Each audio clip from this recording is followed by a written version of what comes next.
Sì, comunque... Sì, va bene. Sì? Sì, Ok. Sì, è tutto ok. Perfetto. Ok. Siete già online, potete partire. È partita la mia... la mia non c'è audience. nessuno in aula qui. No, perché è partita, ma secondo me addirittura... Ok, allora... Aspettiamo 2 minuti. Va bene, va bene. C'è una persona che è uscita che speriamo torni. Va bene. Grazie. Sì, così parlo a lei almeno. Ok, no? vabbè, credi a me. Sì, anche, ovviamente. Okay, so sorry for the people who are at home.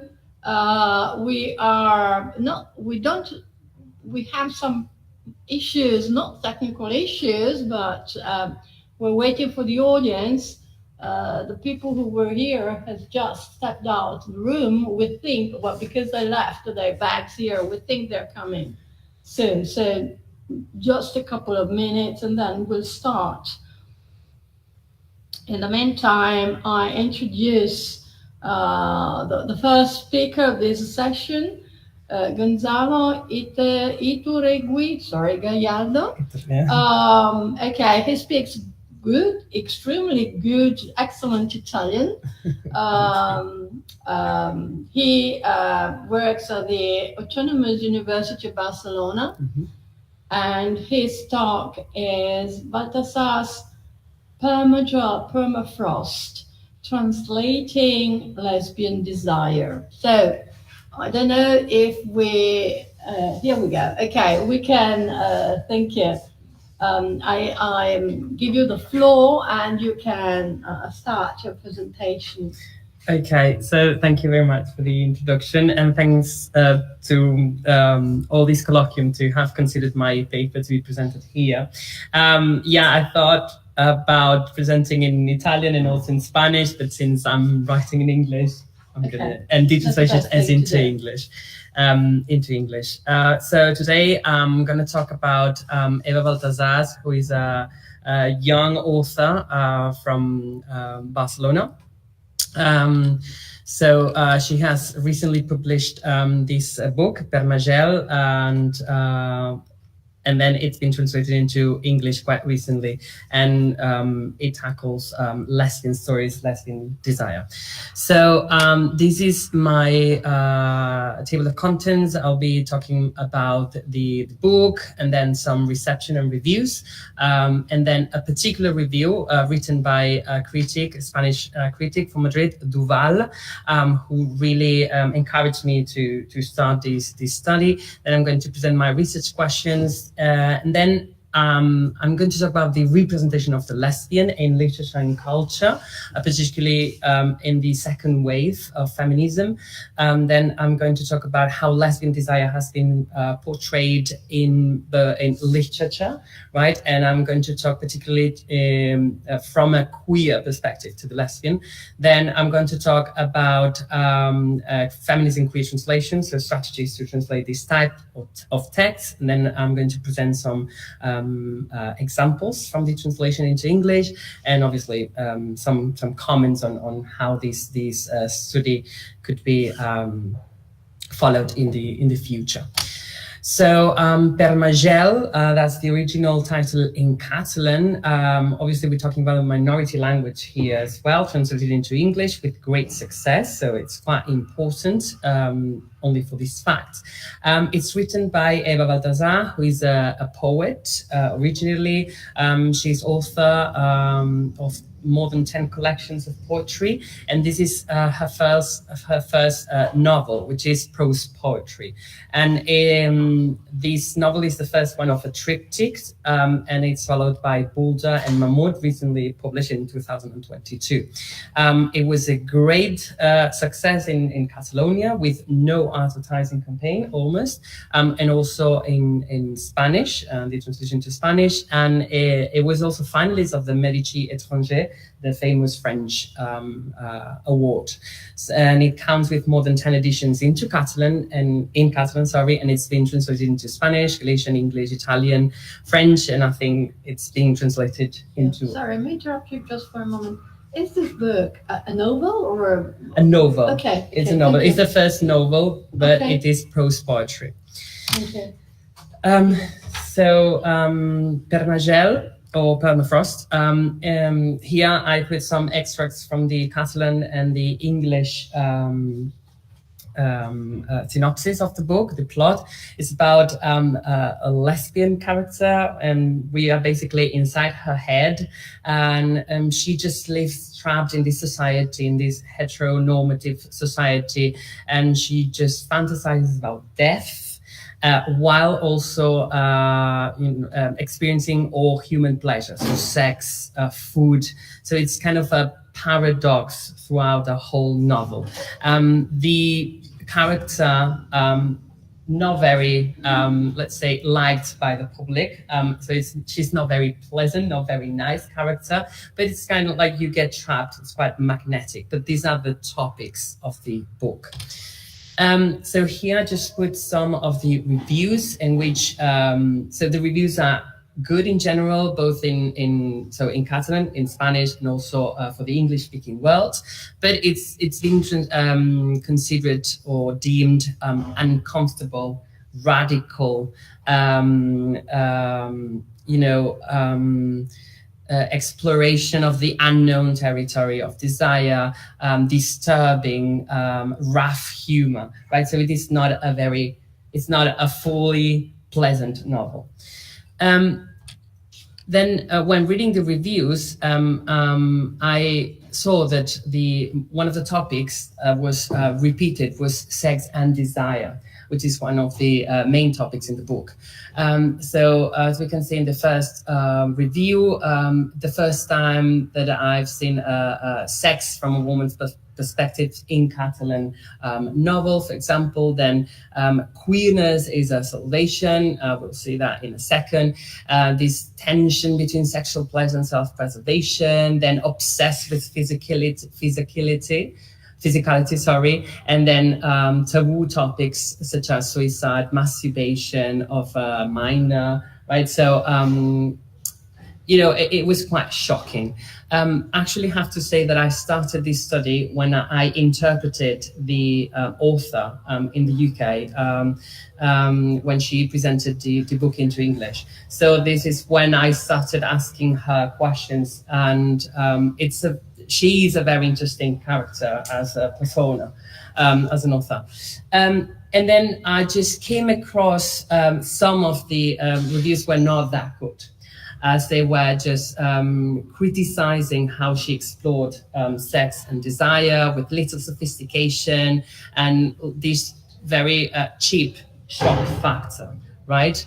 And everything was kind of summarized in this last review by Elisabeth Duval, who is a very young critic, very successful, let's say, celebrity right now in Spain. She's very young, she's 23. She's an activist, queer activist. She's a trans woman and a lesbian.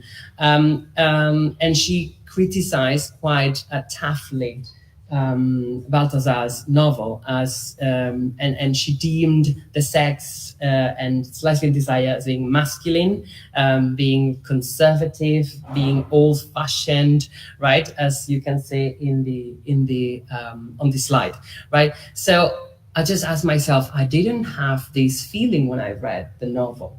So then I started exploring the role of the lesbian as a representation in culture, and then how lesbian desire has been tackled by authors and philosophers in the last part of the 20th century, right?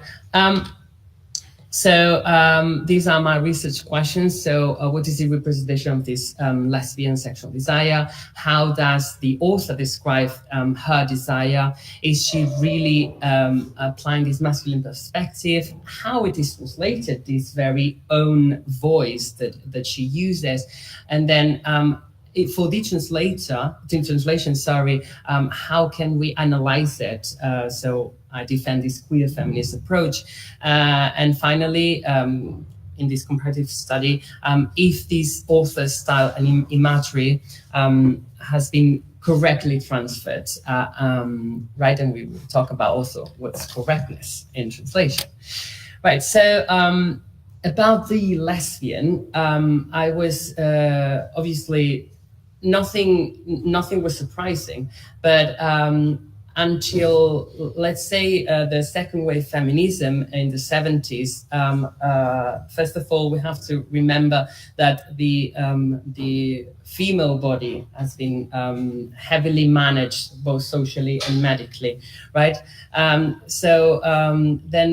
in this radical feminism of the 70s, lesbian feminism, we can see this division between the woman who really rejects all masculinity and the lesbian who relate to the masculine, even if she relates sexually with other women, she is an ally of all this male imagery. Then I have to bring up this marvelous quote by Wittig, the French author and philosopher: lesbians are not women, as in the term woman only functions in a heteropatriarchy, right? Lesbians are something different from a woman. And the last part, I like to, I think it expresses this last quote by Suarez Briones, this step from the woman as negation, the lesbian as a negation of femininity, and also to a copy of a man, right? Into lesbians being the only women outside the patriarchy, right? So it's quite an empowering moment during the 70s. About sexual, the lesbian desire, as I said, we've seen a progression, right, and visibility. But we have to think that from Freud, right, father of psychology, the woman who desired a woman was just regarded as masculine or not mature. Right. This is also seen in The Second Sex by Simone de Beauvoir in the chapter The Lesbian. She actually mentions Freud. So this masculine lesbian is born, right, as a very stereotypical representation, very obvious in her sexuality. So in terms of sex, all sexual and active sex was related to the masculine, right? And everything related to the female, right, it was too womanly to be talked about, right? But we don't know. Yeah, no problem. Is it here? It should be, yes. Right. Okay. Right. So we do see there's a lack of female terminology when talking about desire and sex in general. That made me think that maybe these metaphors used by the author, in which she basically relate the lesbians having sex, relates that to male imagery, right? As in erection of a penis, etc., etc. Even if she's talking about two women having sex. However, we do find some voices that really try to escape this male predominant vocabulary in sex. And I think it's very interesting, the example by Sixou and Wittig, these two French authors and philosophers. They created new metaphors to talk about two desiring female bodies as they disintegrate and reconstruct in this always metaphor of boundless and excessive desire. So Wittig, for example, escaped the metaphor by just using anatomical vocabulary. The book by Wittig, which is very good, Le Corps lesbienne, the lesbian body, and in Sixou is Le Livre de Prométhée, the book of Prométhée. Right, so they have used intentionally metaphors to escape this male imagery of sex. What I found is that this male reading or male vision applied to this author could be also discussed by queer feminisms and queer lesbianisms, right? So it actually opens up to new understandings of what femininity is, or what a lesbian is, and how sex should be between two female bodies, right? I think like here the queer lesbian is kind of born, and it helps me read how desire is portrayed by this author. And from here, I just thought about how this had been translated into English. Okay, I have here the English translation and the Catalan original, and I have the Italian one there. Has been translated. Yeah, and also in Italian is Permafrost. Yeah, no, I read it in English probably. Yeah. Yeah. It's good. It's very good translation, right? The queer allows for the interrogation of these dominant practices, right? So the queer is always interrogating what's been done until now. Here I had this kind of bridge between feminist and queer translation. They are always, to me, they are always presented as something separate, but I truly believe in a queer feminist translation, as they all have the same intention. So to validate different types of feminisms, and we could have here sexualities or whatever, and eradicate gender discrimination and gender understood as every kind of minority, right? So this is my understanding of the thing. As Martínez Pleguezuelo said, in translation, we have this parallelism between gay and lesbian studies and translation studies in the 90s, from prescriptivism to descriptivism, in which translation is just a space to kind of relocate everything that we know, right? So it's not about like maybe the use of the text or how we should write, but about what we are negotiating, right? What we are mediating. So by applying this queer approach, right, we are kind of unmasking essentialist ideas. And I do think that some of these reviews are quite essentialist applied to this author. I think there's much more in there. Right. So I based my analysis of the translation into queer strategies, basically. So I have this, there is a chapter by Marc Demond. Yeah, he's not French. I don't know why I have there like Demond, right? So 3 different strategies: misrecognizing the queer, minoritizing the queer, and preserving the queer. This is very interesting. Misrecognizing the queer is just censoring the queer. Minoritizing the queer is understanding there's something queer there, but just reducing everything to the simplest. So basically, it's more understanding to the general audience, right? And then preserving the queer is actually being very intentional in your translation and really gaining this agency to portray all the nuances hidden in the text, right? And the last term that I like, or the concept, is the undecidability of text that Emily Rose, this is her PhD, published now in a book. She wrote about trans and intersex texts and how they have been translated. And she is a clear defender of a text being undecidable. Sometimes it mutes along the text. Gender is not fixed, the queer is not fixed, everything changes, and that's also good. Actually, she is studying some retranslation of historical trans texts. Right, so now I'm focusing on the translation. I think this is also interesting. We have some reviews of the translation.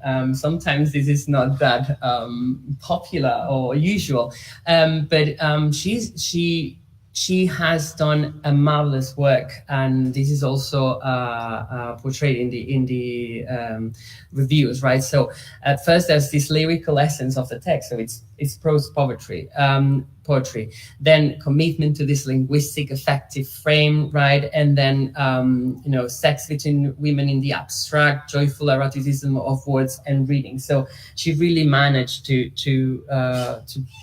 kind of couple both the essence of the text as linguistically and also the meaning.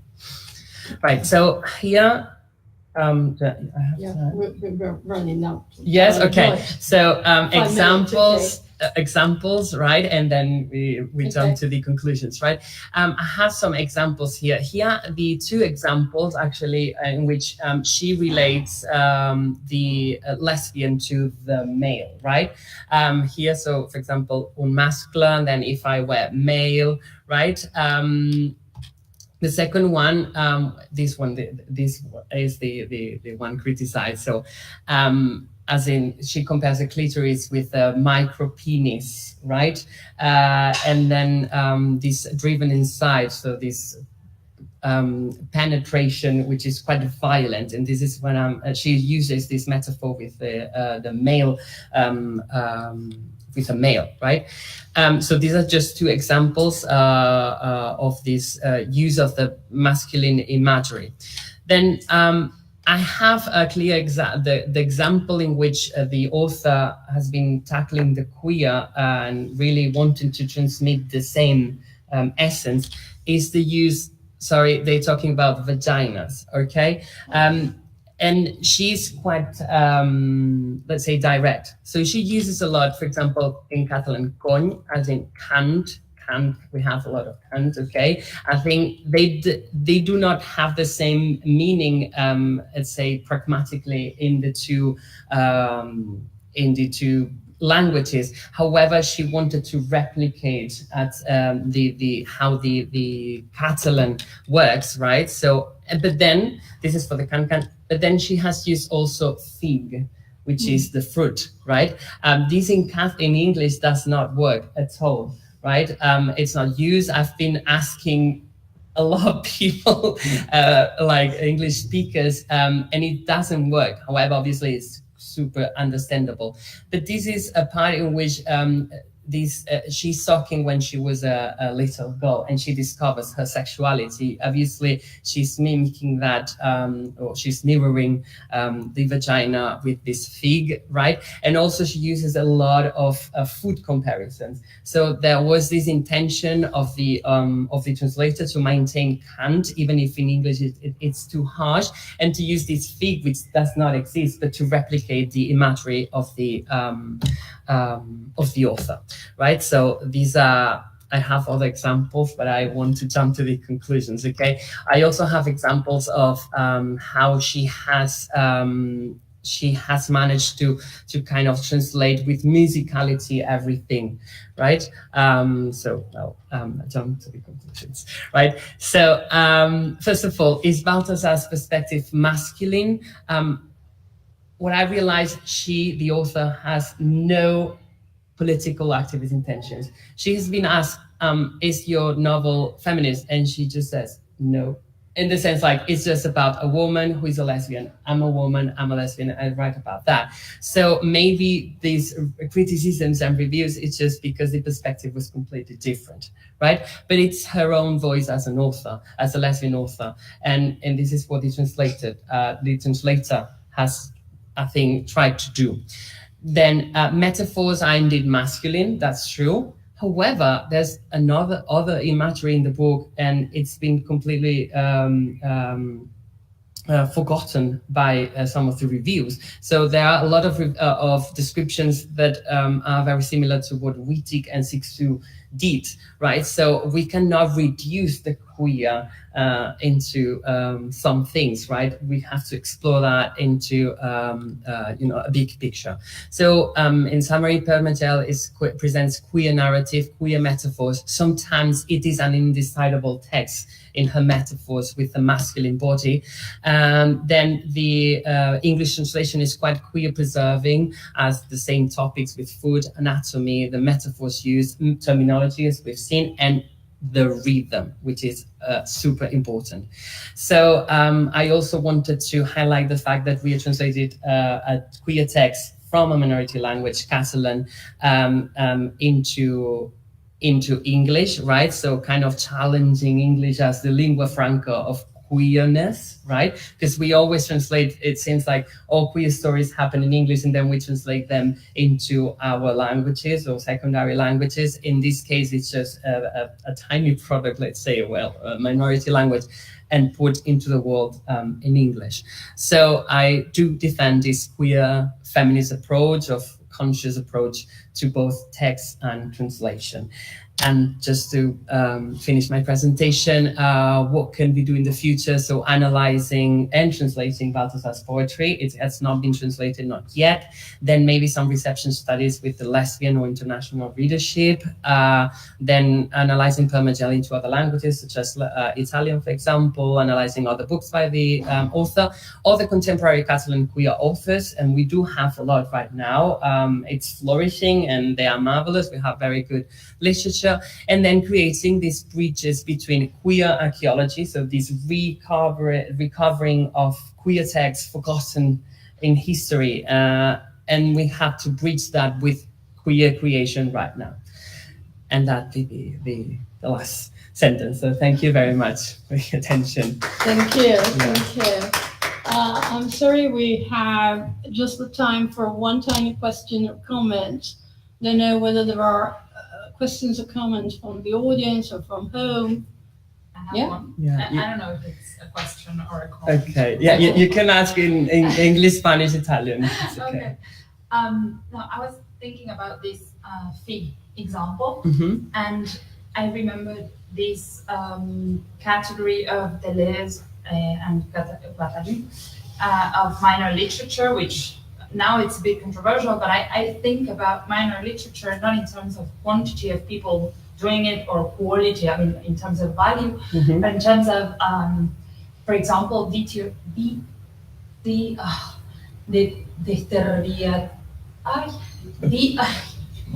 yes, Territorialization. thank you. Of the language, Sí. because I'm thinking of Catalan and English. We have a minority language, as you said, using this metaphor of the fig, and the translator using it in English, making the English language say something it's not prepared to say. Mm-hmm. And I think this is a great example of the theory of Yeah, definitely. And I was wondering if this could be also used to think about this queer translation of Marc. I thought he was French, Marc Demont. No, it's Marc Demont from Kent University. I always said Marc Demont. Yeah. So yes, maybe this we can like draw a line between With the three categories he describes. making the language, the English majority language, hegemonic language, say something it's not prepared to say in translation. And making it queer. Yeah, Maybe. making the language queer, because I don't know. Yeah, definitely. it's just Maybe a with thought. the creation of a new metaphor, even like, right? I thought about that as well. But obviously in Italian it works. I've not read it. Because there is a We use the same, but it's not even the same because and pragmatically, it has also to do with the age in this, because it's a girl narrating how she discovers sexuality, and that's why I think she uses this metaphor.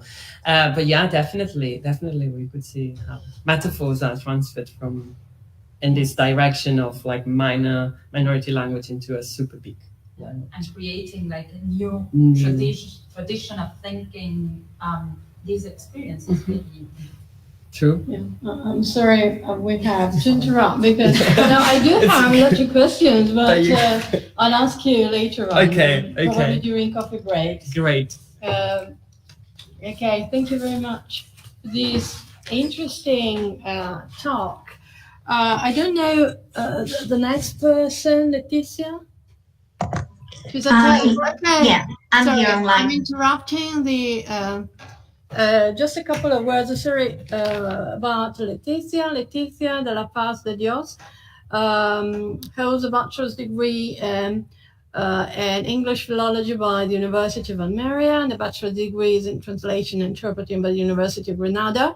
She also holds 2 MAs by the University of Wisconsin-Milwaukee, USA, one in translation studies and one in Spanish studies, the same university where she started her teaching career. Most recently, she has taught in the Department of English Philology, both at the University of Almeria and the University of Jean. She is the vice president of the literary association Pandora Asociación de Estudios Literarios feministas y pensamiento contemporáneo. Sorry, I don't know Spanish, but I hope That's perfect. I pronounced that correctly. Mhm. Which just celebrated its first international conference at the University of Salamanca. Her main research interests include translation and feminism, with a special interest in the poetry of Adrienne Rich in translation. Today, Leticia is presenting a talk entitled The Role of Translators and Feminist Advocates, the testimonial practices of three of the translators of Adrienne Rich's feminist and lesbian poetry into Spanish. So, Leticia, the floor is yours. You have 20 minutes to present your talk, and then it will be followed by one questions only. I'm afraid, because we're running out of time. There is another session later on, but we can write emails to you. Okay, thank you. We see. That's perfect. Thank you very much. Can you see my presentation? Yes, we can say it. Okay, perfect. All right, so thank you very much for your presentation and for having me here. I will try to stick to time. So as you said, I'm going to be speaking about the role of translators as feminist advocates and the testimony and practices of three of the translators of Adrienne Rich's feminist and lesbian poetry into Spanish. So to start with the presentation, I would just like to give some, let me see. Okay, so some quick information about Adrienne Rich for those of you who have not read her work or haven't heard of her. So she was a feminist and lesbian poet, essayist, critic, and activist. She was born in the USA in 1929 and she died in 2012.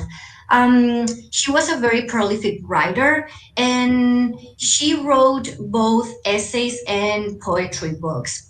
The titles you can see there are just some of the most important titles that I wanted to highlight, both in her essays and in her poetry. And as you can see, the titles are pretty self-explanatory, pretty illustrative of the topics that were recurrent in her work. So she was worried about criticizing and representing the roles that women had to occupy in society and that were imposed to them. And we can see that in her essay of Woman Born, Motherhood as Experience and Institution, and also in her poetry book, Snapshots of a Daughter-in-Law. She was also very worried, and I will focus on that in my presentation, about language and female voice. And she talks about that, how the female voice has been silenced in her book of essays, Lies, Secrets, and Silence, and also in Diving into the Wreck. Diving into the Wreck is her first openly feminist book, and she criticizes patriarchy in all its forms. And finally, as a lesbian, she also wanted to reflect on how lesbianism for her was not only a sexual or intimate orientation, but it was also a form of resisting patriarchy. It was the way that women had not to need men for anything in their lives, having this lesbian experience and this lesbian existence, as she called it. We can also see that reflected in her poetry book, The Dream of a Common Language, where we find in one poem called 21 Love Poems, the biggest representation of homoerotic poems in her literature. That said, I'm going to focus now on one of Rich's obsessions, as I said, both thematically and ideologically, and that was language and the political implications that language carried with it. As you can see in the poem that is shown in the presentation, Rich recurrently reflected and wrote about language and how it could serve her as a woman and therefore how it could serve all women. I'm going to read the poem. It doesn't matter what you think.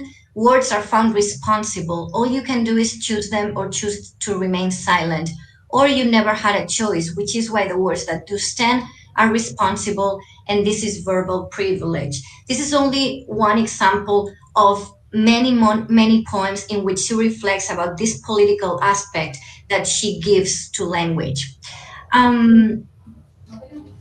She highlights the political aspect of poetry, and she intends to create a specific literary voice through her literature. One of her most notable works that I showed in the previous slide was called The Dream of a Common Language. And the title speaks for itself. In it, she explores the possibility of a common language between men and women, a language that is shared and that does not oppress or ignore or silence women. However, she soon discards this concept of a common language between men and women because she starts considering it impossible to achieve. And she begins to reflect on the limitations that universal language, and she says that universal language means non female language, and what this has meant for women. And from that moment on, when she forgets the idea of a common language, she starts developing the idea of creating a collective language, but of a feminine collectivity, which includes an unlimited number of voices, but only female voices. And she says, and I quote, when we become acutely disturbingly aware of the language we are using and that is using us, we begin to grasp a material resource that women have never before collectively attempted to repossess. So it is this repossession, end of quote, it is this repossession of language that she intends in her literature. When we're looking at the way that her literature, feminist and lesbian literature, has been translated, it's important to look at how the theory has spoken about the translation of feminist texts. So in the same way that Rich, through her literature, tried to elaborate a feminine language different from the language of the oppressor, when feminist translation is practiced, in Eleonora Federici words, quote, the writing of the text is carried out in the name of feminist truths, which aim at the construction of archetypal feminine images and gender discourses. So that is what Rich's feminist translators are gonna intend to do through their translations. And when we speak of feminist translation, we always look at the Canada School, because they were maybe some of the first that intentionally or consciously did a feminist practice through translation. This group of writers and translators appeared in the 60s, 70s in Canada, and they did not only carry out feminist translations themselves, but they also began to reflect consciously on the practice of feminist translation.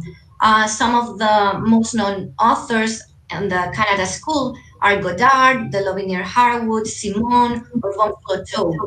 And they defined strategies that at times were deemed to be interventionist, but they claimed the right to retake language. And this is this repossession of language we talked about before, and alter language in order to make it work for women.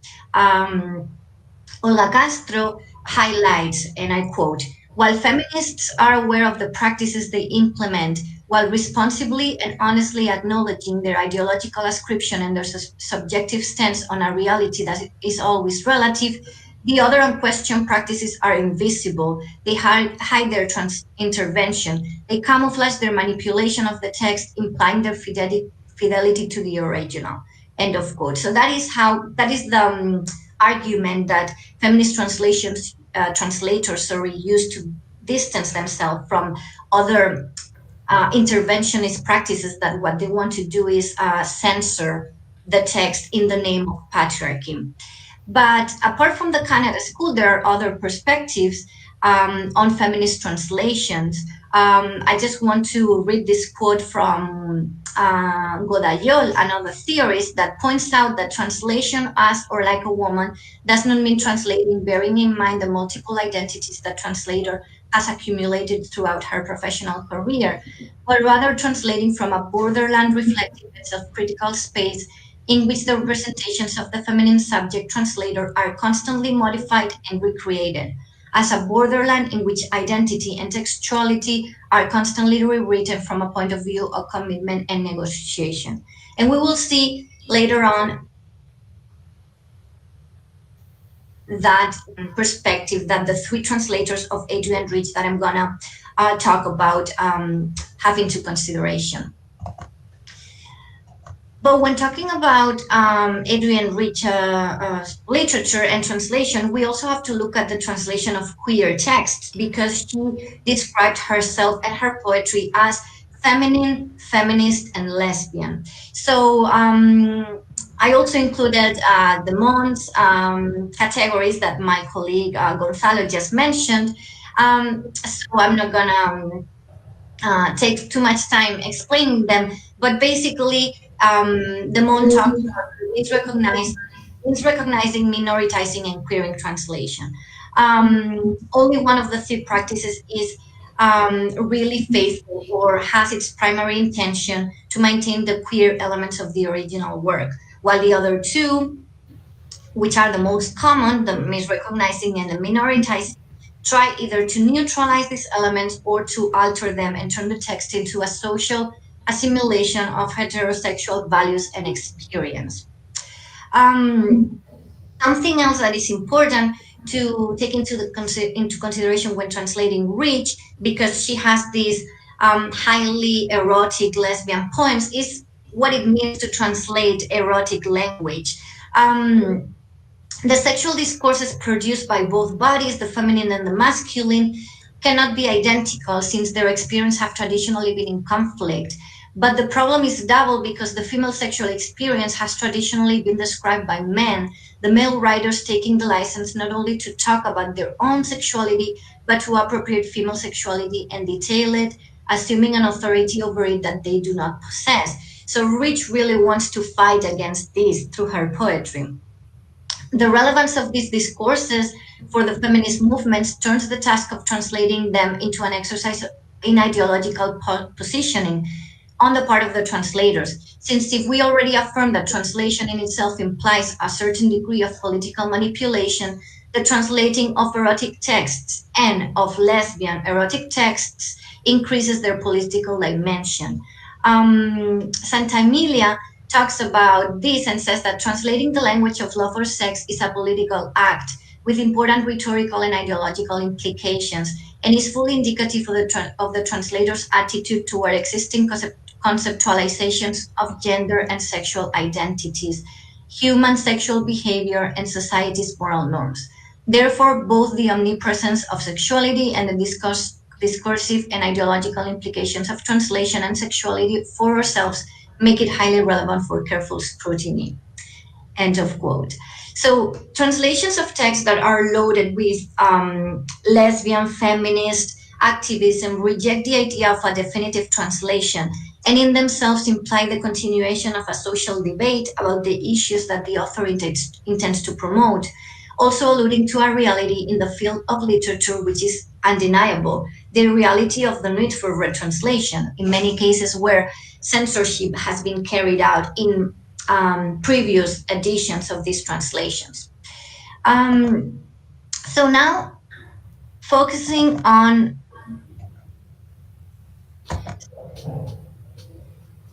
focusing on the translations of Rich into Spanish. There are several versions of Rich's work translated into Spanish, but I'm going to focus on three. The first of them were performed by Díaz de Ocaret, and they were performed in 1986. And the last ones by Gonzalo de Jesus were published in 2021. So there are more than 30 years from the first ones to the last ones. Yet the three translators acknowledge their different interpretations of Rich's work, but the three of them point out that all of them were carried out with a feminist intention and a vindication of the feminine and lesbian experience and existence that Rich wanted to portray through her work. So the first translations were carried out by Díaz de Ocaret, Miriam Díaz de Ocaret, in 1986. She was a Chilean from Chile, feminist translator and critic. She translated, she defined herself, quote, a sample of her poetic work consisting of 10 books written during 30 years of continuous poetic work. So Díaz de Ocaret was aware at all times of what it meant to translate Rich's poems, because they were poems that were explicitly lesbian and they were feminist.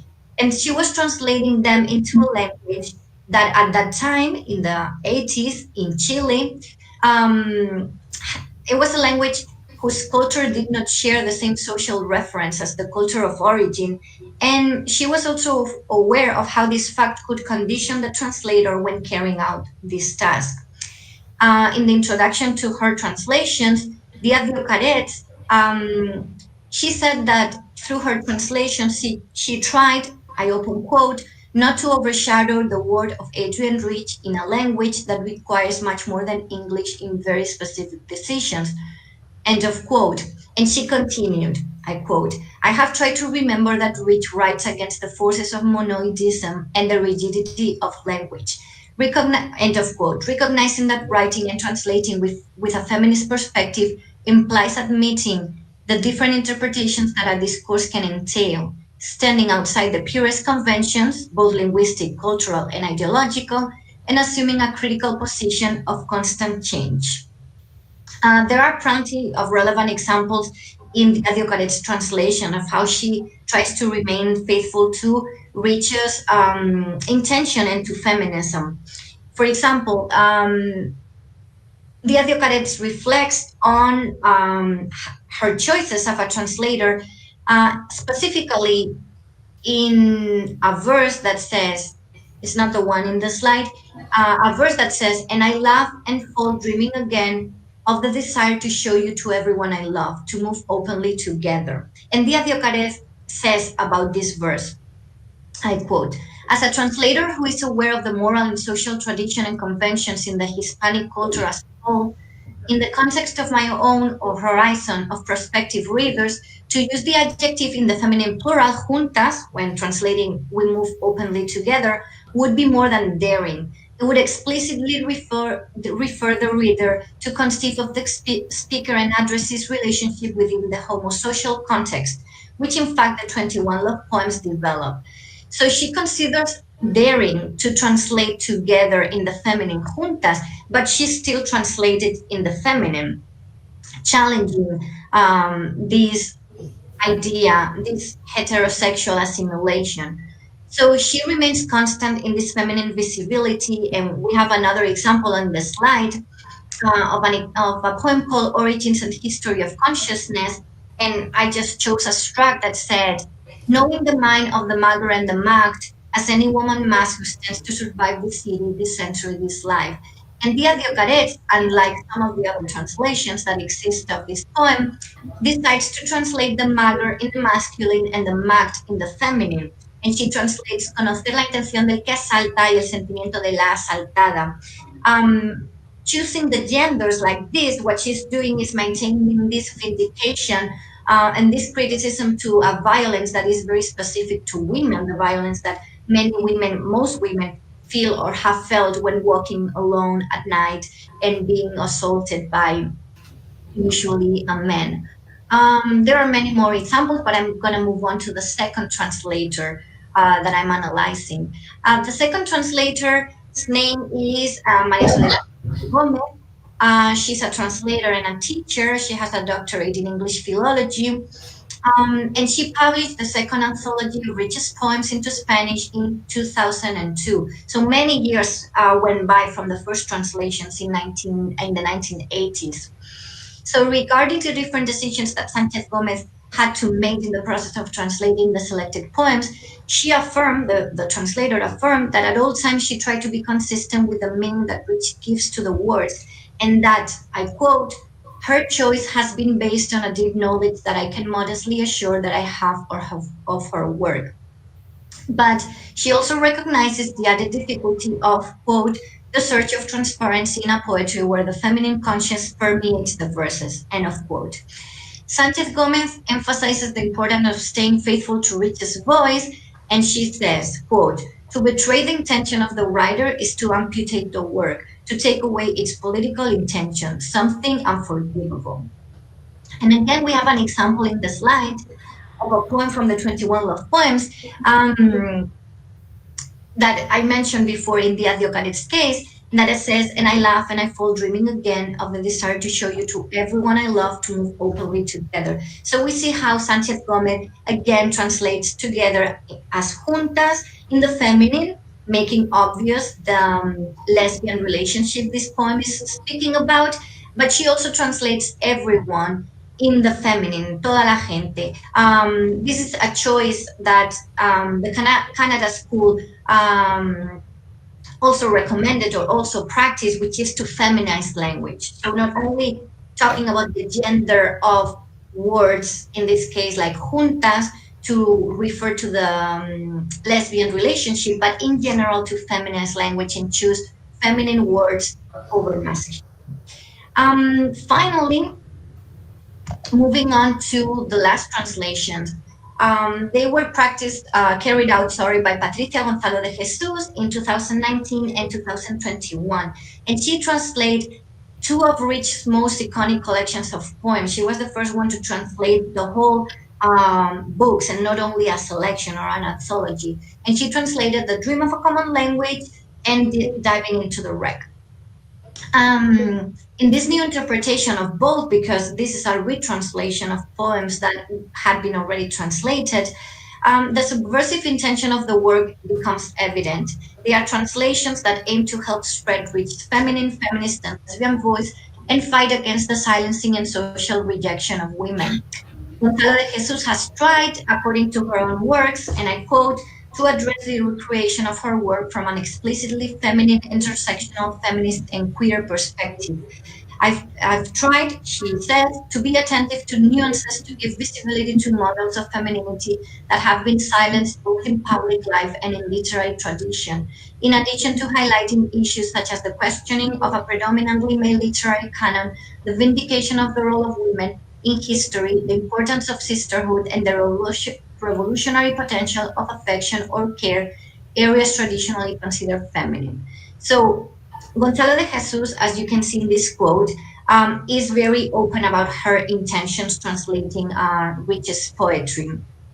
And being hers, the most recent translation into Spanish of Rich's poetic work, Gonzalo de Jesus has the added difficulty of providing a new interpretation to poems that had been already translated, and therefore the Spanish-speaking culture already had a reference on the voice from the original author, from Adrienne Rich. The translator reflects on what this has meant for her, indicating that, I quote, there has been no conscious attempt to separate myself from the previous translations, but rather to contribute my own perspective and lend my voice to the author and to the spirit of her work as faithfully as possible, end of quote. And looking at the example on the slide, a poem from, again, the 21 Love Poems that says, whatever happens with us, your body will haunt mine, tender, delicate, your love making like the half-curled iron. So we see again how Gonzalo de Jesus makes obvious that the poem is about a lesbian relationship, and she translates nosotras in the feminine, and then she maintains the erotic images in the poem. Tu cuerpo pues será el mío, tierno, delicado al hacer el amor, como la fronda medio enrollada. So she maintains the same image and the same reference that Rich creates in the original. There are many more examples, but because I don't want to run out of time or take time away from the last presenter, I'm going to conclude with a quote of Von Flotow in Verity. And it says, a feminist approach to translation gives the reader a critical perspective on the difference between the original and its translation. The rewriting of the text thus is carried out in the name of feminist truths, which aim at the deconstruction of archetypal feminine images and gender discourses. So, to conclude, I'd just like to point out that the different translations of Rich's poetic work are made taking into account the elements that each of our translators has considered essential to transfer the author's voice to the Spanish language. In a highly political poetry loaded with an ideological content and message that is impossible to ignore, such is the case of Rich's poems, The translators of her work have become the mediators of a message that could be more or less subversive and more or less incendiary in the target language and culture, but still they have stuck to the intention and the faithfulness to reach and to feminism. So doing so, the translators have become the necessary advocates of Rich's feminist and lesbian message into their own culture, the Spanish culture in this case. So thank you very much. That's it.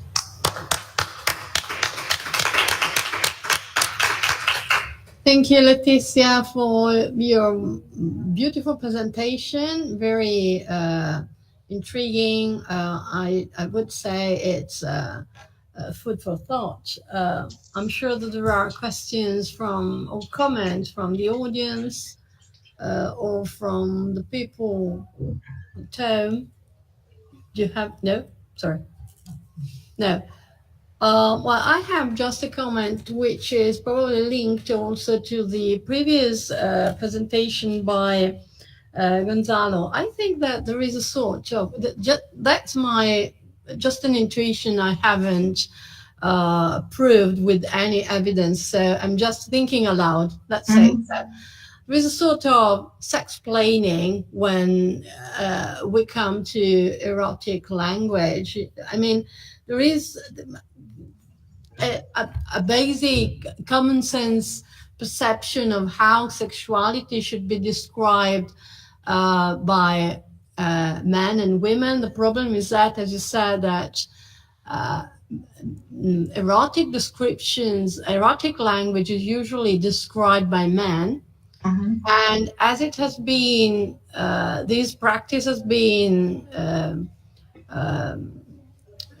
maintained in time for a lot of time. Even women have this perception, whether they are hetero or lesbian or trans.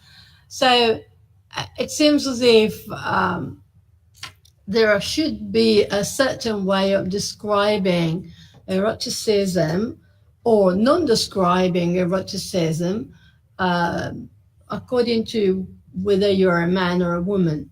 So for instance, in the previous presentation, the description of sexual identity and sexual discovery has been regarded as being too masculine because certain type of words were used, whereas here we have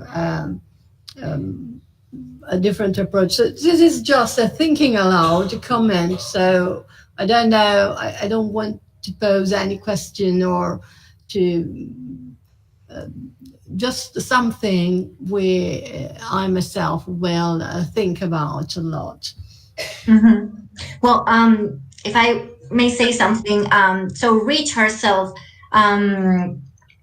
reflected a lot on that, and she believed in the creation. So she, as I said, she discarded the idea of this common language, and she talks about this more in detail, of course, than what I was able to present here. But she considers it impossible to use that language because, as the French feminist that spoke of the feminine voice, like Sisu or Irigaray, she believes that there are certain ways that women have of describing their sexuality that shouldn't be taken by men because it's impossible to describe both sexualities the same way. She did have this binary idea of language, masculine language and feminine language, and that's what she tried to encourage in her literature and also in her translators, because she always wanted to be in touch with her translators, even to languages that she did not understand, but she wanted to somehow guide them, because she did believe that she as a woman could only be translated by women, and especially these highly erotic poems. So as you say, Rich believe, I'm not saying it's my opinion, but Rich believed that there were different ways for men to describe sexuality and for women to describe sexuality. So yeah, that's definitely something interesting to analyze. Yeah. So with this point in mind for future exploration, I'll thank Leticia. Thank you Thank you very again. much. And now I'm turning to Sai Chandramuli Timiri from Osmanian University. Uh, Tes Chandramuli is an academic poet, translator, and critic. He published 32 books, including translations of 8 literary texts, besides 4 books of poetry in English. He completed translation assignments for institution and higher learning. His translation of Telugu poetry and fiction are extensively published. He is chief editor of Virtuoso, referee translational biannual journal of language and literature in English, vice chairman of AESI, the Association of English Studies in India, for a second term. Dr. Muller made presentations in international conferences in university in China, Thailand, Philippines, Malaysia, Indonesia, and the UK, France, Sri Lanka, Brazil, Cambodia, Australia, Taiwan, Borneo, beside Japan, France, and Spain. He visited Vietnam and Singapore, and he lives in Hyderabad, India. Mulitimiri presentation today is entitled Travails of Transgenders, a Study Through Translating Text. I'll give you the floor. If you have a PowerPoint, you may share your screen. Yeah. Okay. Yes. Good afternoon, everyone. Good afternoon. We cannot see your presentation. Is it okay now? No, what you have to do is, Yeah. yes, now, okay. Yes, we can Right. see it. Yeah, May I go ahead with it? yeah, sure. Yeah, perfect. Thank you. So the Good floor is afternoon, yours. everyone. Yeah. Good afternoon, everyone. I thank the organizers for giving me an opportunity to make a presentation in this beautifully conducted colloquium. Hello. My presentation is titled Travels of Transgenders, a study through translated text. I have in fact translated a long poem in Telugu. From Telugu into English, I translated. This presentation is based on that. Translation studies is an engrossing area of alluring activity. Translation is both a process and a product. Like ever-changing contours of human preferences, translation studies too has acquired admirable acceptance, always enlarging its scope and content. It has transcended its long-set boundaries to defy norms imposed in the name of convention. Translating identity, gender, and otherness have moved to the center from periphery in the postmodern and post-colonial contexts and times. The voice of the others has been suppressed by the popular narratives. When they emerge from their suppressed condition to voice their issues, they are viewed as a threat to the established norms. The transgenders, often neglected by the mainstream, live in ghettos. They had a glorious past, and their existence can be easily traced in mythology rather, a religion and erotic texts. For instance, in Ramayana, when Rama decided to go on exile, for 14 years he asked the people who followed him. He asked them, the men, women, and children, to go back home and wait for his return from the forest. The hijras, or the eunuchs, or the transgenders as we call today, remained in the same place for 14 years. On returning, Rama was surprised to find them there and asked them why they were there. Then they told him, Rama, you mentioned the men, women, and children. You did not talk about us, you did not mention us. So we have been waiting for you all these days, waiting for your command. Moved by their dedication to him, love for him, devotion, he bestowed on them the power of benediction. And they are known for the same today.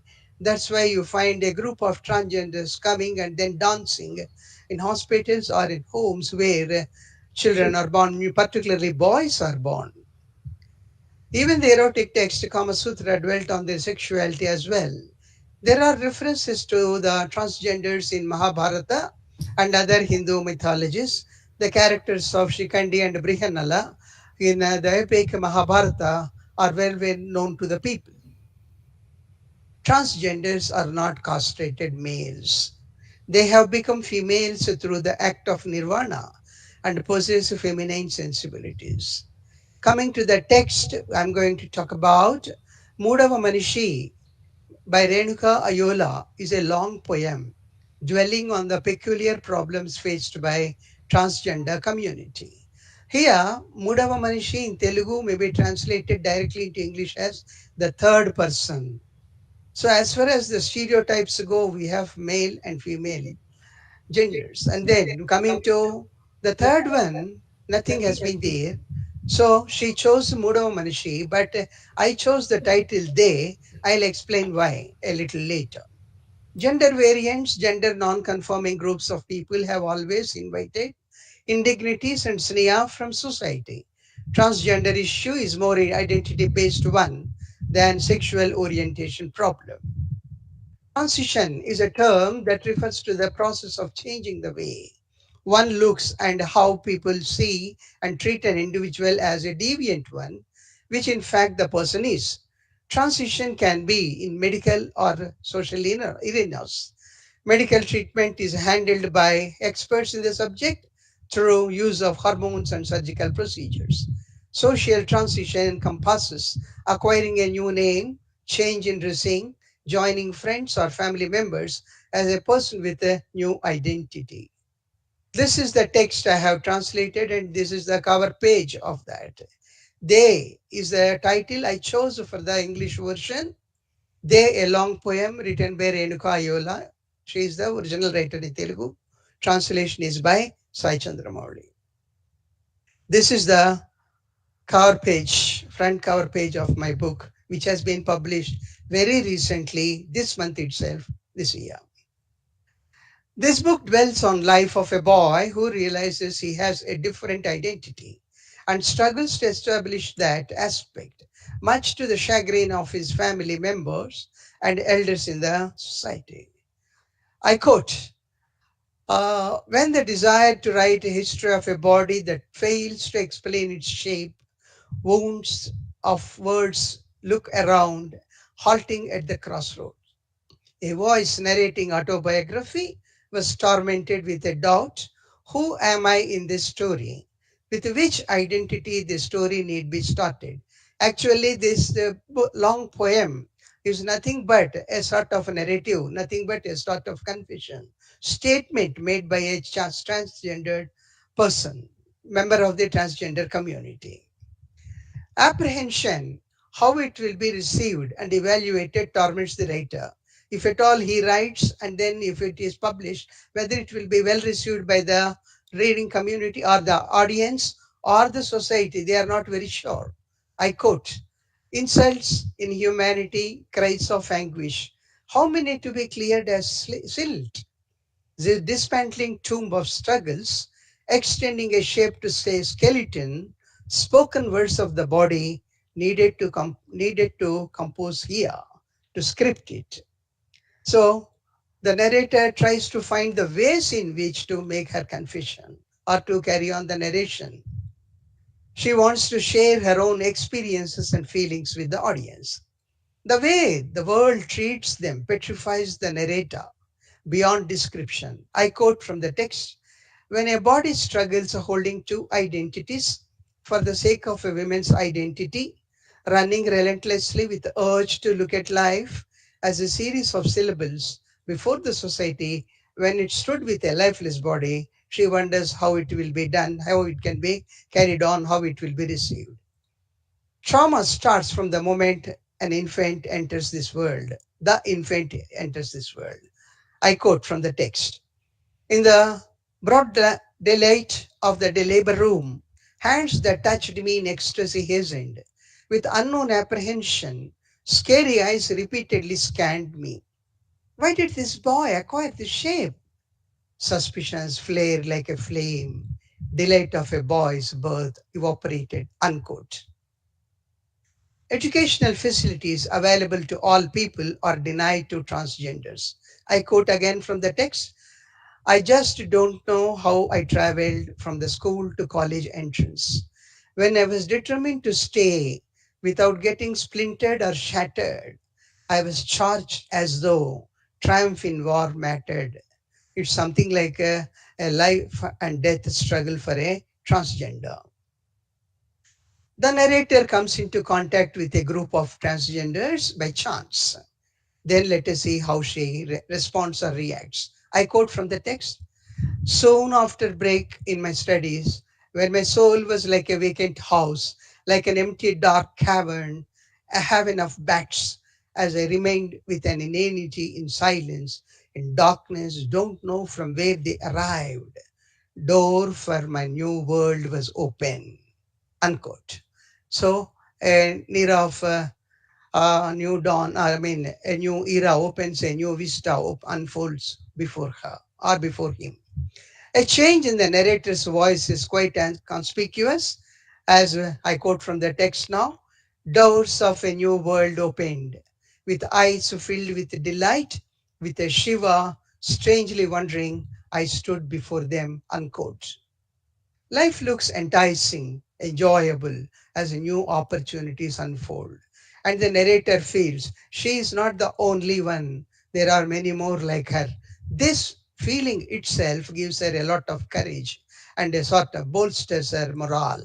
I quote from the text. The term I wish to prohibit, the bullets of terms I wanted not a, not to tolerate. So there is a typo, sorry. That one word burst as a balloon, sticking to the spirit. You are a eunuch. You a eunuch. This is the way people were harassing from the childhood, from his childhood or her childhood. The narrator is now inducted into the community of transgenders as a person with new identity, claiming herself as a woman. She wants the world to accept her as she is. Here, stereotypes are questioned, patriarchy is challenged, and age old traditions and norms are contemptuously, confidently confronted. Her new identity and bold act of turning into a lady is not palatable to the members of her family or the society where she lives. Without losing hope, she tries to lead a new life as she deems it better. She leaves her place finally in search of a new abode to live peacefully. All the transgenders yearn for a transformation in attitude, behavior, and opportunities to survive with their own identity. She concludes her narration with a hope for a new dawn in the community's life. I quote from the text. To be freed from this stigma, law to be amended. Justice needs to be done. Organized agitation then for a new law handled by diverse hands, unquote. The term they entered the English dictionary in 2019 as it was widely used to refer to members of transgender community both as a singular or plural pronoun. Hence, I chose the title they for the text I translated into English. In the US, June is known as the month of pride in memory of Stonewall Uprising and subsequent amelioration in the living conditions of the transgender communities. It's a month of celebration of pride in their identity and rights as individuals. LGBT studies have acquired respectability, and queer literature is a much revered area of study today. It's a coincidence that my book is also published in the month of June 2022. Just last week only it has been released. Like many creative writers, all translators become activists and demand justice for the discriminated and marginalized communities. Translation is a creative process. Here, a translator acquires a new avatar, a role to play in defense of those on the periphery. He also becomes an interpreter in communicating the trauma of neglected and marginalized groups like transgenders. Hence, I appeal to all translators to take up challenging tasks. What entire humanity needs is equal dignity for all in life. Thank you very much. Thank you very much for giving me this opportunity. Oh, sorry, I forgot to unmute my microphone. There was an echo. I had to mute the microphone. Thank you very much for this talk, which gives us a perspective from Asia, from India, but also and above all a perspective from the professional field. And thank you for your presentation, in particular for this book and how you translated it. I particularly appreciate the explanation about the title, they, and the coincidence about the book being published in June. I don't know whether there are comments or questions from the audience. No, there aren't questions. I have a comment. Well, in your last slide, you said that all translators should be, well, are activists, and they should take the situation that they had in order to provide equality around the world. What are the, in your opinion, the actions that translators as professionals should, how they should do in order to have their voice be heard by people? Hello. Yeah, thank you. Let me first tell you that translators should come out of their comfort zone. First point, they should come out of their comfort zone. They should be prepared to take up challenging tasks.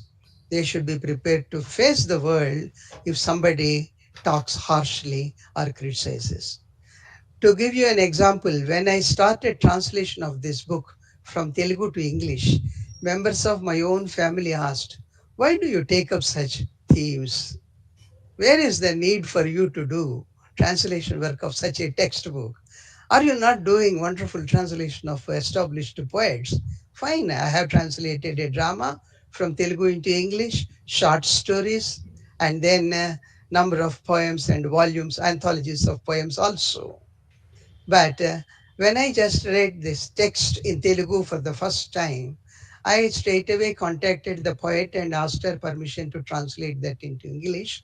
That was 4 years or 5 years ago. And I completed it a couple of years ago, but publication, I was able to publish it only recently, last week. Well, coming to this, translator converts a regional writer into a uh, world-class writer. In the sense, regional text becomes a part of world literature. When a regional text written in regional language is translated into a global language like English, naturally it becomes a part of world literature, and also its reach will be greater and the range also will be broader. Hence, I say that translations do help us to bridge gulfs, bridge distances, give adequate exposure to local or regional writers. These regional writers are comfortable as long as they are in their own comfort zone, in their own regional language. They are kings and queens, they feel. But only when it comes to translation, they hesitate to give. Will it be accepted or not, first of all? Then we encourage them, don't worry, we are here to see that it is rendered in an acceptable manner, so that you will have greater appreciation, you will have greater reach, and your feelings or your experiences will be shared by larger audience, groups of audience. Hence, I feel translators have a good role to play. That is their bounden duty also, moral responsibility also, to see that unheard voices which are muted, people who are marginalized, people who are on the periphery are encouraged to come forth with their creative works in regional languages. And we as translators are ready to support them. We are ready to do justice to them by translating them into a language, global language like English. And because I have rendered that into English and I'm able to speak to you in English, I'm able to interact with you. Otherwise, what is written in Telugu in Hyderabad will be confined to Hyderabad only and will be confined to the close circle known to the poet. Not all people are interested in what the writer has written also. So, uh, platforms like this, fora like this, and opportunities like this do help us in bridging the gulfs, in what should I say, in bridging distances, and also in giving greater exposure to regional literature through translations into global languages like English, Spanish, French, and other languages. Thank you. Thank you very much. I'm afraid we have to move on because another session is starting. Yeah. Thanks to all presenters for being here today to this session. Thank you and bye-bye. Bye-bye. Thank you very much. Sorry for joining late. Yeah. Bye. Sorry. Bye.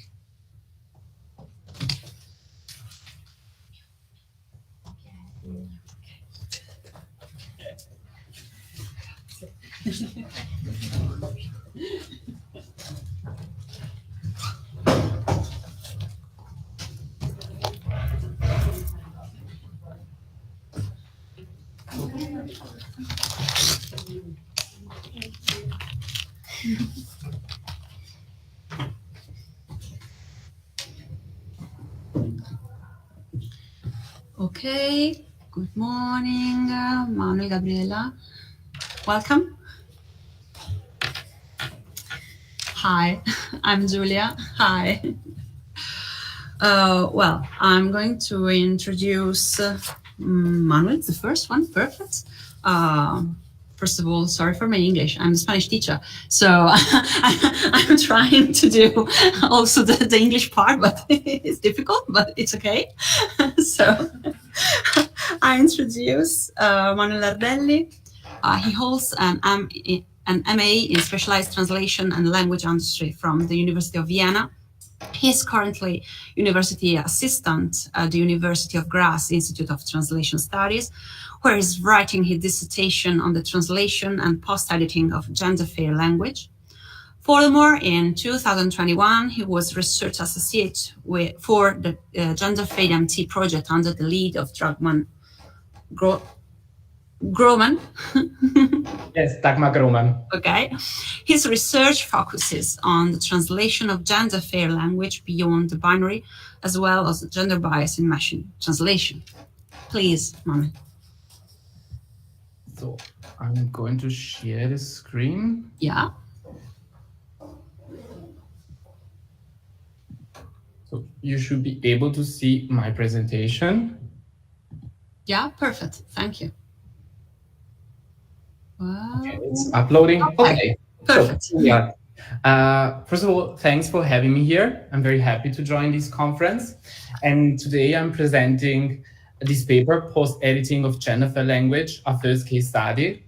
So together with my colleagues from the University of Vienna, I carried out this preliminary study on the post-editing of non-binary gender-fair language. So the content of today's presentation, I will deal with the theoretical background. So we talk about gender language. I will explain what gender-fair language is, and I also introduce the topic of gender bias in machine translation, which is very important to understand what we did during this study. Then I will talk about the related work, that is gender-fair language translation and also gender-fair language in machine translation. I will also explain why machine is in brackets. I will then introduce our case study with the results, and I will discuss them. And then I will briefly talk about the future steps that are needed in research. So as regards gender and language, When we use language to refer to people, usually we refer to people's gender identity. So we use linguistic structure to refer to the extra linguistic reality. And we can categorize languages differently based on the presence or not of grammatical gender. Grammatical gender is defined as classes of nouns reflected in the behavior of associated words. That means we can understand the grammatical gender of a noun when we look at the articles, for example, or adjectives, which has to be agreed accordingly. So we can categorize based on that languages into grammatical gender languages, for example, Italian, which is my first language, and German. In these languages, every noun has a grammatical gender, and gender assignment occurs based on formal criteria. Nevertheless, when we refer to people, we have to accord the grammatical gender based on the gender identity of the people. Then we have notional gender languages, like, for example, English. These languages are not so highly inflected as the grammatical gender ones, but they have gender pronouns and also some nouns, for example, referring to kinship as mother and father, which are gender. And also in this case, gender assignment is lexical, that is based on the extra-linguistic reality.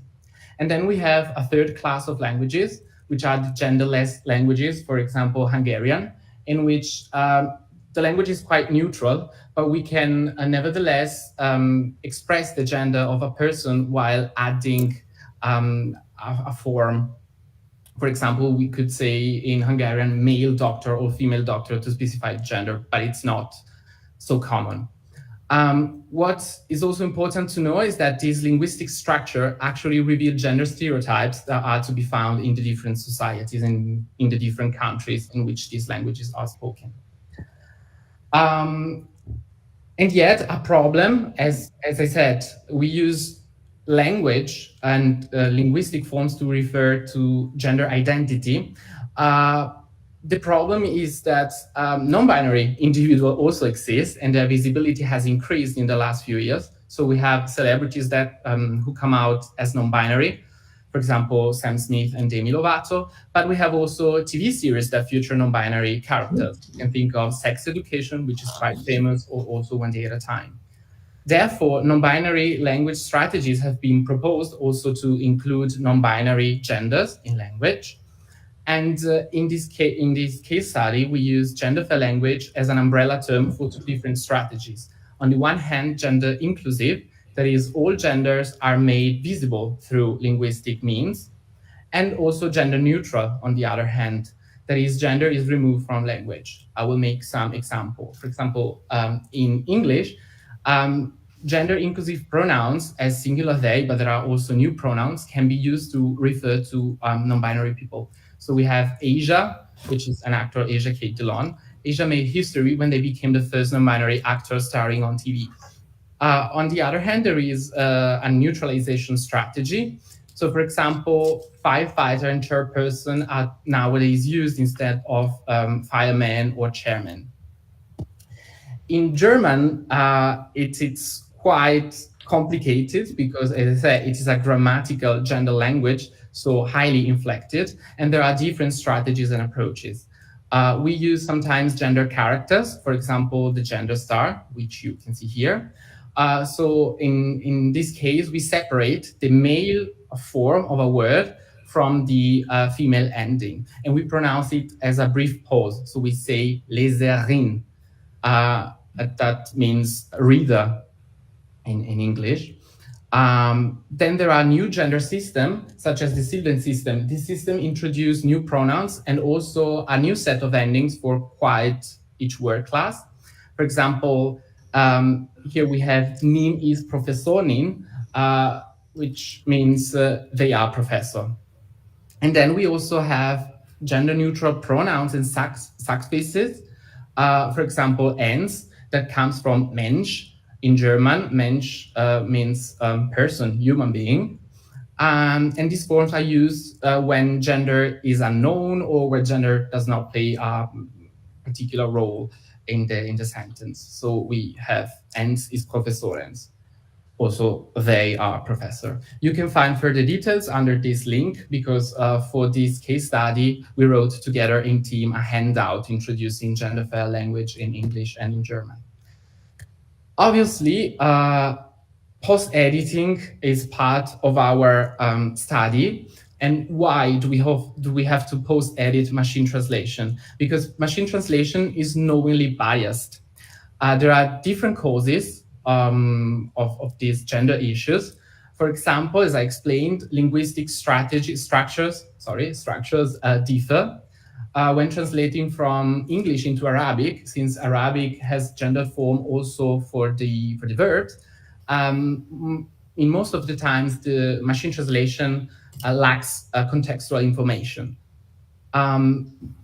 Training data are also biased.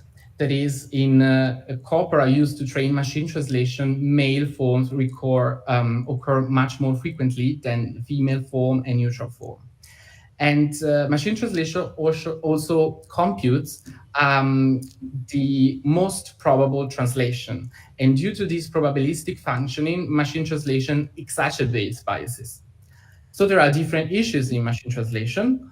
There is a male default, that is, male generics are used. There is also the reproduction of gender stereotypes. You can see here an example. I would say nice, but it's not actually nice. So we translate from Hungarian into English. And as you can see, there is always the same pronoun in Hungarian because it is gender neutral. And in English, you can see that the output are extremely biased. She's a nurse, he's a scientist, he's an engineer, she's a baker. And you also see in the second case, when we translate Andrea is a highly successful researcher, that in German, it is translated with a female form. That is, machine translation tries to understand the gender from the noun, but it's also biased because Andrea could be a woman, is often a female noun in German-speaking countries. In Italy, for example, is more male, I would say, but Andrea could also be a non-binary person. There are obviously strategies to counteract these biases in machine translation, but they focus largely on a binary conception of gender, that is male and female. So our related work, there are first studies on gender fair language in translation. That is, different authors have analyzed how books, TV series, articles on the coming out of different people, and so on have been translated in other languages. In this case, we have Spanish, Polish, and Croatian. And they look at how non-binary identities are rendered in the target texts, if misgendering occurs, and which strategies are used, if not to represent non-binary people. They also usually give an overview of the strategies which are used in the different language, and also some advice in order to translate. In the field of machine translation, there is quite nothing. Saunders and colleagues proposed actually a debiasing approach beyond the binary, but results were really low. And I've been part, as it was said also in my introduction, I was part of this project, Gender Fair MT, in which we organized a participatory workshop to gather together translators, machine translation experts, and members of the non-binary community in order to find approaches to translate gender fair language and to implement them in machine translation. Therefore, we use brackets because it was not only about translation, machine translation. So I will now present the study configuration. We organized a challenge. It was challenge number 2, gender fair post-editing of machine translation during the Artificially Correct Hackathon in October. And we provided participants with different materials. So we provided them with 3 texts in English and in German, and their machine translations created with DeepL and Google Translate. We also wrote the handout that I mentioned, and we also linked other resources, articles and websites on gender fair language, on translation, gender bias in machine translation. They had different tasks. For example, They had to analyze source and target text with a particular focus on gender references. They had to select one or two texts, post-edit them, and also explain their choices. And they finally had to make suggestions for machine translation development, but I will not talk about this point. Sorry, I have to drink. So these are the results. We had 3 teams participating in the challenge. So team 2A used this color coding scheme, which you can see, to analyze gendered references. They also wanted to replicate the author intention in the target text. And they developed this approach to post-editing following 5 principles. I will read them. As little disruption to readability as possible, ease of application, maximum of understandability, minimum number of neologism, natural sound of translation. This is also meant for screen readers, that is for blind people.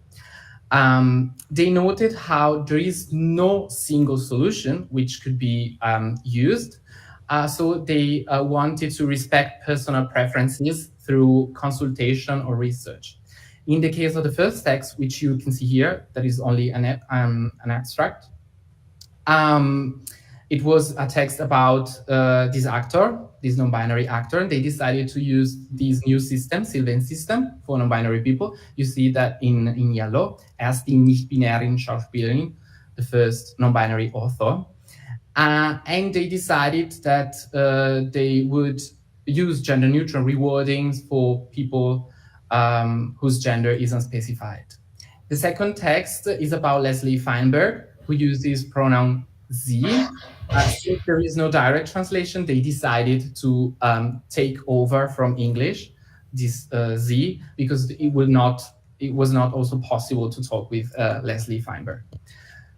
The second team selected 2 different texts, one English language and one German text on non-binary people. They noticed how the target audience differed. So in the first case, teens and young adults, and in the second case, general public. In the English text, singular they was used, which is quite common nowadays. In the German text, a new pronoun, xia, was used together with the column, a gender character, to be nouns. So they post-edited the English language text was using the NONA system, which is a new gender fair system. So they had this pronoun hen, which comes from Swedish, actually. And they also had new articles and also relative pronouns. So we have die instead of der or die, which are the male and female articles in German. And here you can see an extract of this translation. In the second case, to translate the German language text, they had only the problem to choose the correct pronouns, and they experimented xi and they. Xi is a new pronoun. Since the target audience was a general public, they decided to then use pronoun they, but here I report xi because I found it very interesting, so you can have a look. Then we have the third group. In the third team, each person selected and post-edited a text. The first 2 were on non-binary people in general, and the third gender remains unspecified. They decided to post-edit the first text using the already mentioned new pronoun xia, because it has also been used in different TV series, and the gender gap, so this underscore to create nouns. In the second text, they decided to try to implement the Sylvan system and the NONA system, and they then decided to use the NONA system because it was thought of as being more, as being easier. And then the third text was post-editing using the new pronoun per, which you can see here. It also comes from person, so it should be gender neutral, and the Sylvan system. Here you can see the endings. So what can we say about this study? Each team selected different strategies based on different visions. So there are different criteria to select a strategy that were common among the different teams. So the readability of the strategy and of the text, how these strategies are accepted or used from non-binary people and also from the general public, and also the feasibility, how it is easy or not to implement the strategies in the text. They also underlined that there is the need to ask the referred person how they want to be represented in the text, because every person can use different strategies, as said. But it emerges how the strategy selection is extremely context dependent, because they had to respect the author intention, the knowledge of the target audience, the text type, which genders were referred, that is only non-binary, more genders, and so on. That means it is extremely difficult to select a strategy, and machine translation cannot do such thing. Some strategies were deemed to be complete. That is, they had pronouns, articles, and declaration systems, but they are very difficult to apply as the sealing system. For example, also for me, since German is not my first language. So what did also participants do? They used mixed strategies. That is, indirect strategies, these neutral, gender neutral rewarding, so repetition of names also, passive construction, mixed with, as I said, direct translation strategies. That is, these new systems or new endings, new pronouns. Which are the future steps? Translator would need a model that takes gender fair language into account. So this was partially proposed by the first team. These are the 5 criteria which I already mentioned. So as little disruption to readability as possible, ease of application, maximum understandability, minimum use of neologism, natural sound of translation. And they also proposed to check which gender identifier the person referred to refers, ensure consistency in using gender identifiers, and if in doubt, always use gender neutral forms. We also need guidelines for the selection of gender fair language strategies, both in translation and post-editing, and insights in the differences between translation and post-editing of gender fair languages. On these 2 points, I'm actually working with my doctoral thesis. We would also need studies on the translatability of the individual strategies, how feasible are they, and also how acceptable and readable are they. And here we need an intersectional lens, because there are neurodiverse people, there are blind people, and there are many criteria which has to be taken into account when we think of acceptability and readability. And obviously, we need approaches to machine translation that allow the selection of the personalized gender fair language strategies. So we should have an or, but also the possibility to choose. So actually, I'm done with my presentation. So thank you for your attention. If you want to contact me to talk about this topic, feel free to write me an email. And then, yeah. Thank you. Thank you very much. We follow with the presentation of Gabriela, then at the end we'll have time for some questions. Thank you. I'm going to introduce Gabriela Yanez.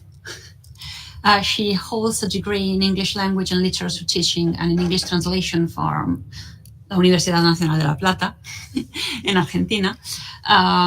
She holds a conference interpreter diploma from Centro de Traducción e Interpretación and a master's degree in translation from Universidad de Belgrano. She is a PhD candidate, and her research project focuses on the construction of subjectivity in interpreted discourse. She's currently a member of the research project Traducción, Subjetividad y Género, Responsabilidad Ética y Social en Prácticas de Traducción e Interpretación, directed by Doctora María Laura Spoturno, and she is a freelance translator and conference interpreter. Here you are, you can... Bueno, no, tú vas a presentar en español. Perfecto, entonces te dejo la palabra. Bueno, bienvenida.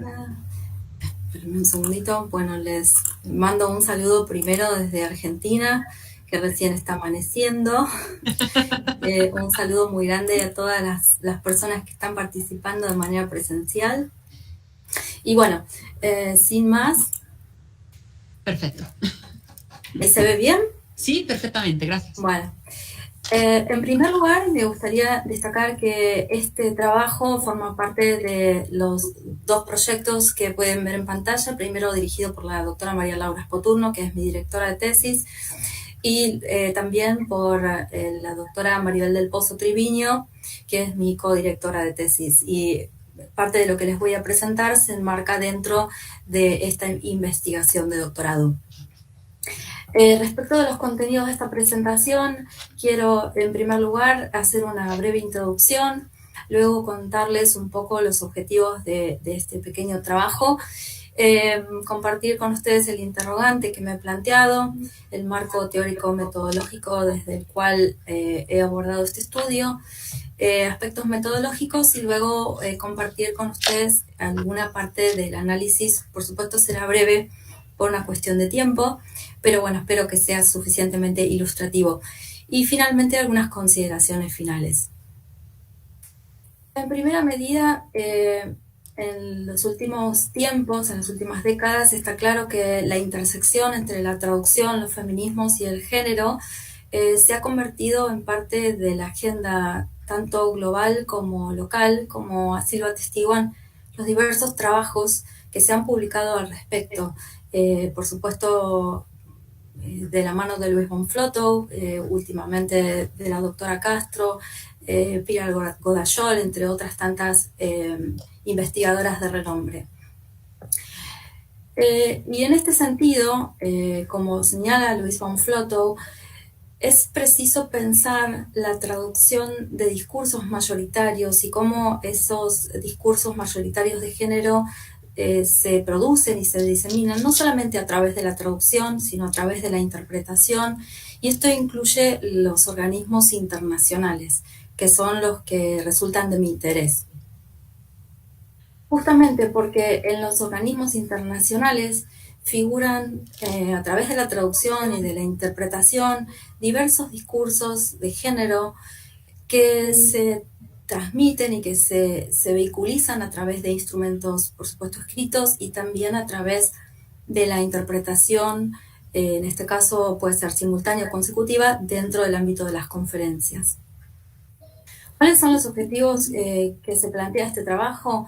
En primer lugar, y desde un punto de vista más general, explorar el modo en que la interpretación, en este caso la interpretación simultánea de conferencias, contribuye o no con los procesos transnacionales de producción y diseminación de una agenda de género, específicamente pensando en nuestra región latinoamericana y cómo se presenta en el foro internacional. Y más específicamente, nos interesa examinar los mecanismos de focalización sintáctica. Vamos a ver un procedimiento discursivo específico dentro de la interpretación simultánea de conferencias en la combinación inglés-español. Español claramente es mi primera lengua e inglés mi segunda lengua.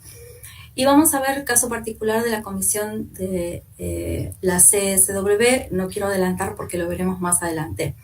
Y el impacto en el modo en que se configura la subjetividad a través de esa focalización sintáctica. El interrogante que se plantea el trabajo es en qué medida la construcción de la subjetividad en el discurso interpretado se ajusta a esquemas discursivos institucionales.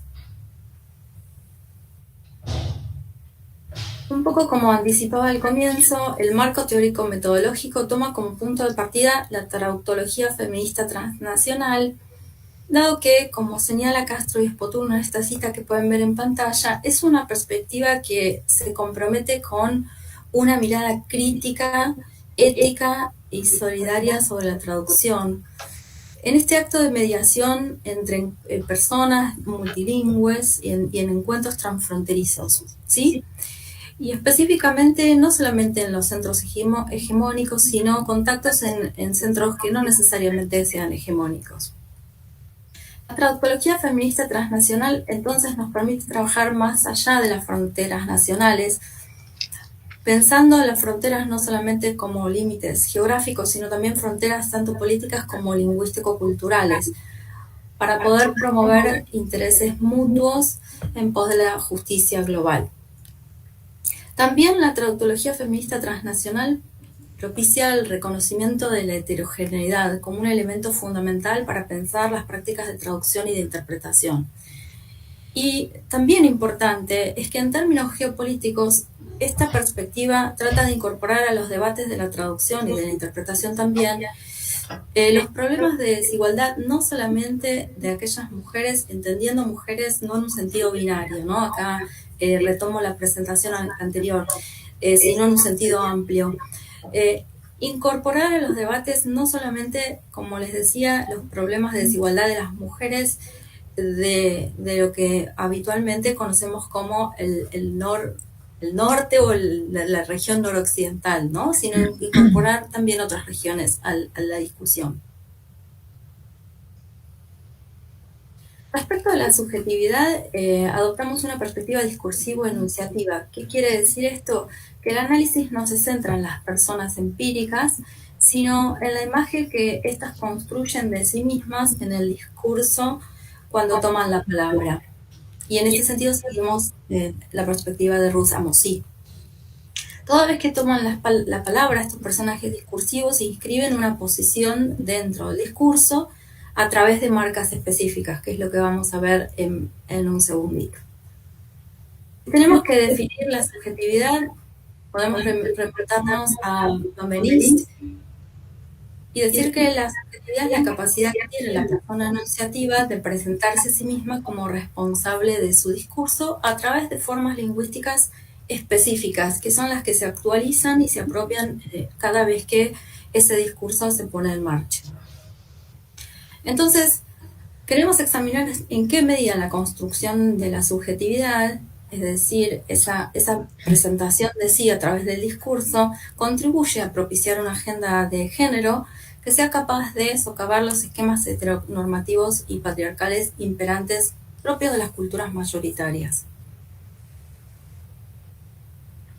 ¿Cuál es la metodología que empleamos? Como estamos trabajando con discurso interpretado, hemos hecho transcripción de archivos de video, en la combinación inglés-español, como les decía, y el corpus se ha tomado de interpretaciones simultáneas que se han dado cita en la Comisión de la Condición Jurídica y Social de la Mujer, vamos a abreviarlo por sus siglas en inglés, CSW, de las Naciones Unidas. Ahora les comento bien a qué se dedica la comisión. Y se ha hecho un análisis cualitativo contrastivo. El corpus está compuesto por una serie de reuniones de apertura y debate general que se dan cita en la comisión entre el año 2015. El año 2015 es el año que marca el inicio de la Agenda 2030 para el Desarrollo Sostenible, por eso es un año clave, que se cambia de la Agenda de los Objetivos de Desarrollo del Milenio a la Agenda 2030. Y se prolonga el corpus hasta 2019, que es el último periodo de sesiones antes de la pandemia, ¿no? Que también marca un quiebre. Lo que se han estudiado son alocuciones presentadas por grupos de países de la región de América Latina y el Caribe. En total han sido en español, presentadas en español e interpretadas al inglés, 5, 3 de la Comunidad de Estados Latinoamericanos y Caribeños, o la CELAC, como quieran, 1 del Mercosur y 1 de SICA, del Sistema de Integración Centroamericana. Como verán, en los 5 años de periodo que se han tomado, solamente han sido 5 alocuciones presentadas en español, lo cual ya es bastante indicativo, ¿no? ¿Qué es la Comisión de la Condición Jurídica y Social de la Mujer? Bueno, creada en 1946, el propósito de la comisión, y por eso es una comisión muy importante, es convenir y redactar recomendaciones e informes respecto de los derechos de las mujeres en distintas esferas: política, económica, civil, social, educativa. Y esta comisión se reúne junto con el periodo de sesiones así como el periodo de sesiones de la Asamblea General, se reúne anualmente, en general en el mes de marzo, y como resultado de estas reuniones, en donde se hacen asambleas, se emiten conclusiones sobre los avances, las deficiencias, los desafíos que todavía quedan pendientes respecto de la agenda de género. Y a partir de esto se formulan recomendaciones a los gobiernos, las organizaciones internacionales, la sociedad civil y otras partes interesadas. Todas estas partes están representadas en estas asambleas, ¿sí? Gobiernos, organizaciones internacionales, sociedad civil son los 4 actores fundamentales que toman parte en las discusiones. La relevancia de la comisión es no solamente que brinda un espacio amplio y plural de debate, sino también que se traduce en acciones concretas. Y estas discusiones tienen garantizadas la accesibilidad, como todas las reuniones de Naciones Unidas, a sus 6 lenguas oficiales, mediante los servicios de interpretación de conferencias que coordina el departamento específico, que es el Departamento de la Asamblea General de Gestión de Conferencias. Bien, habiendo dicho esto, entonces el análisis específico va a intentar examinar e identificar trazas de subjetividad que se inscriben por medio de mecanismos de focalización. Hay diversos mecanismos de materialización de la subjetividad, dentro de los cuales se destaca en este corpus en particular la focalización. ¿Qué se entiende por focalización? Seguimos acá Gutiérrez Ordóñez. Son operaciones discursivas que permiten poner de relieve un fragmento del enunciado y llamar la atención sobre él. Y dentro de los mecanismos de focalización que podemos encontrar, hay de diversos tipos. Tenemos recursos prosódicos, como puede ser el acento de insistencia, recursos sintácticos, que es lo que vamos a ver hoy, que pueden incluir los cambios de orden sintáctico, el uso de ciertas estructuras, la pasiva perifrástica, y también léxicos, ¿no? Como la anteposición de adjetivos y adverbios, entre otros. Es cierto que todo... No. Ay, se le cortó la luz. Ahora le escribo. No.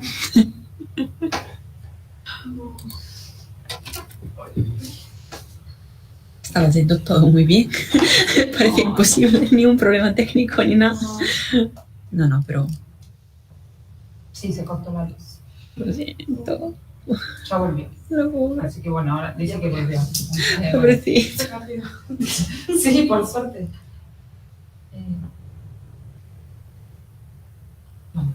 Ahora.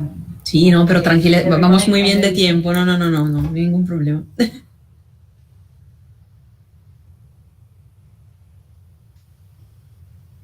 Sí, porque ya ahora, ¿qué hora es? Son 5 horas menos. Sí, así que son las 7, ¿no? 6, no sé. 7 creo. Las 7. ¿No? 7 y... Creo que sí. Sí. Sí.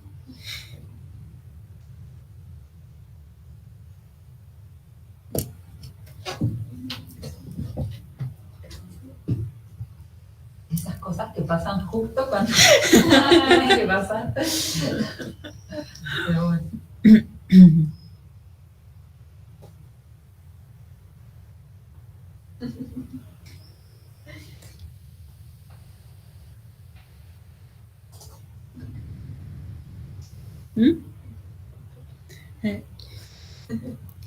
Sembrava si sta andando troppo bene.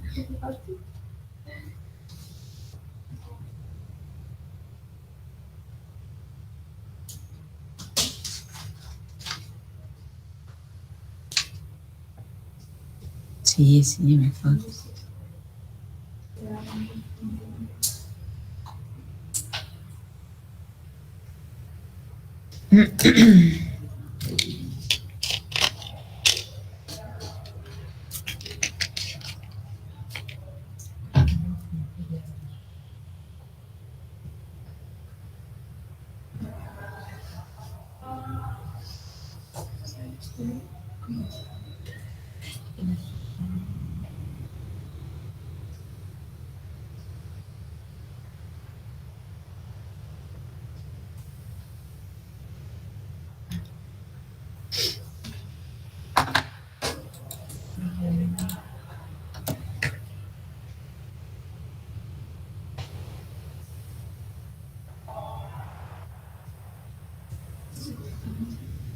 Sí. De geografía, saca bien, sí.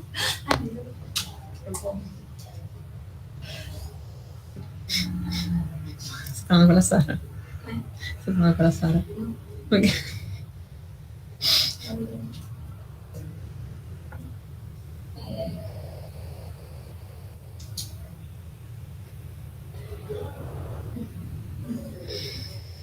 maybe we could do some questions while we wait, or Okay.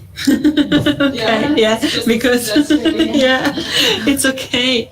It's okay. Okay. If someone has some question for Manuel. Yes? Yeah, Yeah, if you can. Yeah.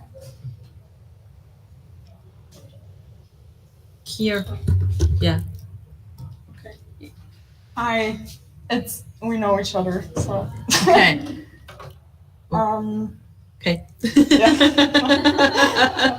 Yeah, I wanted to ask you whether the guidelines you are trying to elaborate, or are the companies who are producing machine translation tools aware of the biases that you are talking about? And if yes, or if no, do you also aim to provide them with your guidelines, or are your guidelines only aimed at the translators who then work with the programs produced? Yeah. Okay. Thank you for the question. So actually, companies are well aware that machine translation is biased. For example, also Google Translate now offers the possibility to see when you translate from a gender-neutral language as Hungarian into English, now you get two outputs, the male one and the female one. The problem is the only work is being done is kind of binary. So non-binary people are always not represented, or they are not discussed about. So that's mainly the problem. In my guidelines, actually, I'm planning to do a study with translators and also a questionnaire on the perception of gender fair language among readers. I would address only translation, human translation. As regards the implementation in machine translation, I've been working with the team from this project, and we also submitted another longer project to implement new strategies machine translation, but we got a rejection for the moment. So it is very difficult to get fundings, actually. So we are trying to work on the proposal and to address the difficulties, and we will try to submit it. But yeah, there are some people that are starting to work on that, but I think the other people are trying to implement the one strategy. And we also wanted to do that when we organized our workshop, which was in Vienna.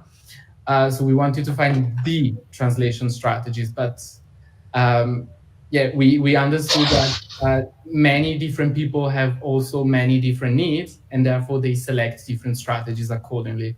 So what we need in machine translation is to work in a different direction, not to find one solution and one strategies, but to allow people to select the preferred strategies, the used strategy.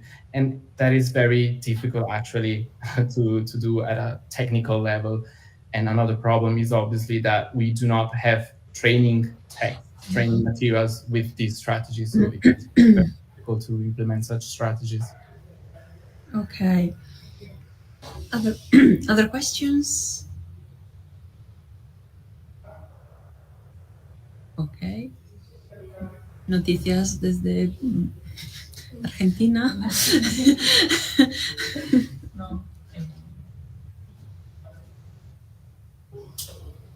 Ok.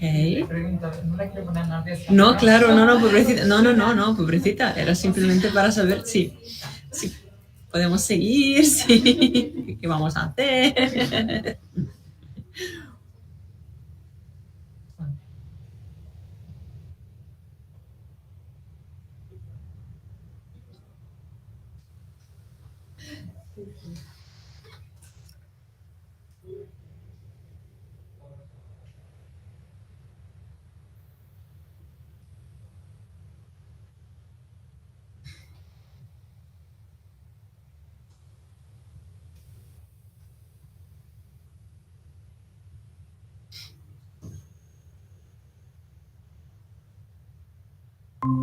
Ok.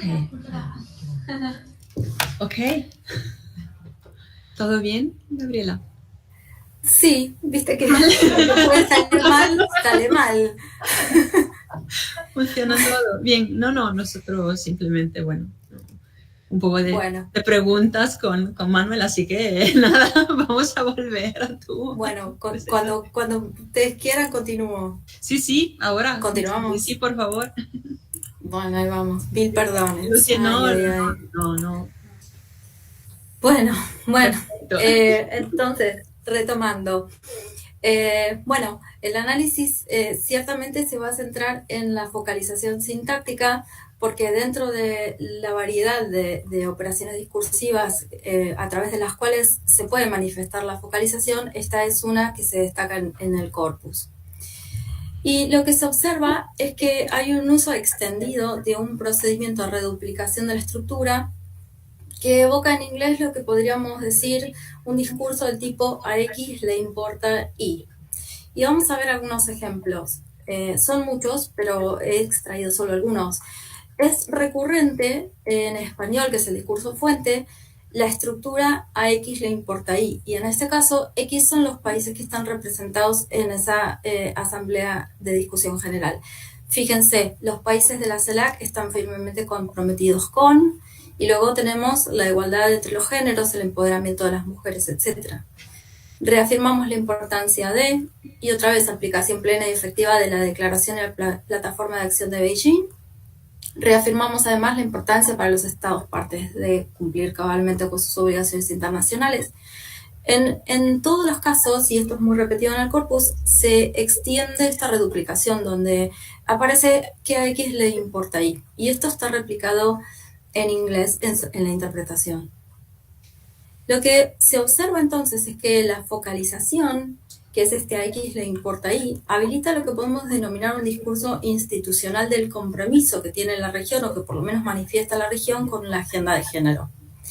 Y el sentido del enunciado se completa con los discursos de género, la inequidad, entre otros, que se habilitan en la segunda parte del enunciado, es decir, en la alusión a la agenda, en la alusión a la declaración de Beijing, como decíamos antes, ¿no? La segunda parte del enunciado es la que refiere a la agenda específicamente. Y acá se produce algo interesante, que es, siguiendo a Urbaniak, que es que en esta focalización hay un segmento atenuante, que es el que está constituido por la información focalizada, y luego un segmento atenuado, que es el que está compuesto por la información no focalizada. Es decir, que cuando yo focalizo en una determinada información, ese segmento atenúa la siguiente información, ¿sí? Porque se produce una focalización que atenúa el resto de la información. Entonces, la reduplicación de esta estructura de que a X le importa Y opera concurrentemente de dos modos. Por un lado, permite poner el foco justamente en el posicionamiento institucional de los países de la región en este caso, y a su vez funciona como un atenuante de la agenda regional de género. Entonces, nos importa X y atenuamos Y. Si observamos esto en el ejemplo, fíjense en inglés, the member states of Mercosur and the associate states would like to reiterate the unwavering commitment to. Acá se expresa la focalización. Y luego, el segundo segmento hace referencia a la agenda, making progress in the 12 critical areas identified within the Beijing Platform of Action. Entonces, se llama la atención sobre la posición institucional comprometida de los estados del bloque, y por otro lado, se opaca la acción concreta en materia de derechos de género. Esto se ve reforzado por las formas verbales que acompañan a la agenda de género, como por ejemplo en este caso, making progress, ¿sí? Making progress, que desplazan a un plano futuro y a su vez eventual la capacidad de los estados de la región que tienen de eliminar esas inequidades de género, ¿sí?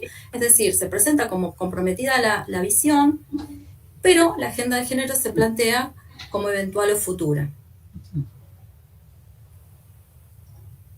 ¿Cuáles son las consideraciones finales? Por supuesto, este trabajo es mucho más extenso, ¿no? Pero, ¿qué es lo que podemos reflexionar a partir de esto? Que además, hago un paréntesis, se observa muchas veces que en la interpretación esa reduplicación no se encuentra en el texto fuente, pero sí se agrega en el texto interpretado. Es decir, que muchas veces se reduplica en la interpretación cuando esa reduplicación no está presente en el texto fuente. ¿Qué es lo que podemos pensar o detenernos a reflexionar? Es que esta focalización pone de relieve el posicionamiento institucional que se va a presentar como comprometido con la erradicación de las inequidades de género, específicamente en este caso por parte de la región. Sin embargo, este fenómeno va a funcionar como atenuador de la agenda de género y de su potencial transformador. Por lo cual, vemos que en la interpretación todos estos casos van a permitir ubicar a esta agenda de género dentro de un marco discursivo institucional que aparenta en mayor medida atender a agendas institucionales más que a la agenda transnacional de género en sí. ¿Sí? Tiende a reforzar esas posiciones institucionales y no tanto a poner de relieve las agendas de género. Bueno, algunas referencias. Y ahora sí, luz mediante, muchísimas gracias. A ti, Gabriela. Bueno, comentarios, preguntas, questions, other questions. Eso resulta muy interesante. Yo obviamente no me ocupo de interpretación, pero sí, o sea, la idea de atenuar un concepto, atenuar una parte, ¿no?, de la información y en cambio, ¿no?, por otra parte, focalizar la atención sobre un elemento. Eso sí, da un poco la idea, ¿no?, de cuál es la parte que se quiere reforzar y en cambio la parte que aún, ¿no?, hablando de elementos positivos o como también, ¿no?, hacías, o sea, evidenciabas la cuestión del verbo, ¿no?, de la forma progresiva que da la idea de algo que sí, que se hará, que se está haciendo, pero que, bueno, a ver, ¿no?, a ver qué va a pasar después. Sí, ¿no?, es muy interesante y sí, te permite reflexionar también sobre esta práctica. O sea, siempre se ha hablado mucho, ¿no?, en esos días de traducción, un poco menos, ¿no?, de interpretación, quizás sí, en unas intervenciones sí, pero sí, es un punto de vista, es una perspectiva muy significativa también, ¿no?, en el ámbito que nos ocupa, claro. ¿Sí? Sí. Que me imagino, Gabriela, que... Aquí. A esa chica la conozco. Imaginaba eso. Bueno, les mandamos chicas lindas para allá, no se pueden quejar. Sí. Chicas lindas e inteligentes. Estamos muy contentas. No sé si, yo creo que sí, porque el micrófono, inténtalo, o si no, te acercas un poquito. Pero me imagino, Gaby, que el corpus que manejas es voluminoso y te quería preguntar qué utilizas, si utilizas alguna herramienta para navegar el corpus. Bueno, para este trabajo en particular no fue necesario porque, como les decía, lamentablemente, aún teniendo los servicios de interpretación, los países deciden presentar en inglés. Entonces, en los 5 años hay solamente esas 5 alocuciones presentadas en español, lo cual es bastante indicativo de cuál es la posición de la lengua dentro de ese foro. Ahora sí, la investigación del proyecto doctoral abarca todas las alocuciones presentadas durante todos esos años. Esto incluye inglés y español, y ahí sí hay un volumen de discursos enorme, y particularmente yo decido usar la herramienta en vivo, que es la que me permite, bueno, procesar todos los datos y hacer un manejo más ordenado de toda la información, ¿sí? Porque el material es muchísimo. Sí, claro. Perdón, tengo Sí. que me había olvidado. ¿Sabés por qué la diferencia en el nombre en inglés y en español de esta comisión, Gaby? Porque, o sea, se dice otra cosa en el nombre en español. Sí, no, la verdad que no. Esas son las traducciones oficiales, así figura en el sitio oficial, comisión C. No, la verdad es que no sé. En inglés es más corto, es Commission on the Status of Women, es menos indicativo menos informativo el nombre. Sí, es verdad.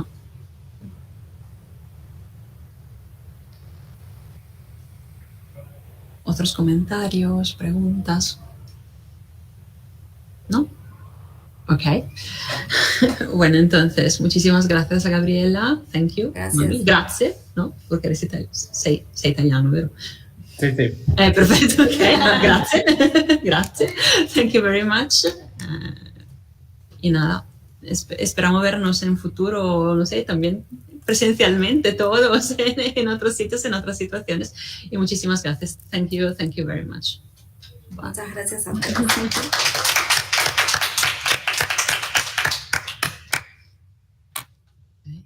Qui non devo fare niente.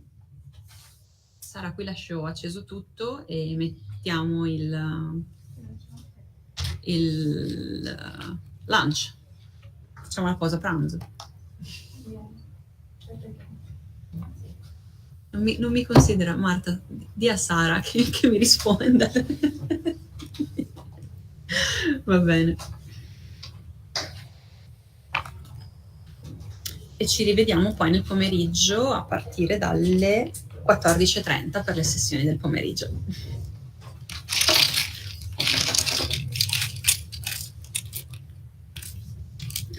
Qui c'è una chiavetta, non so se sia di qualcuno.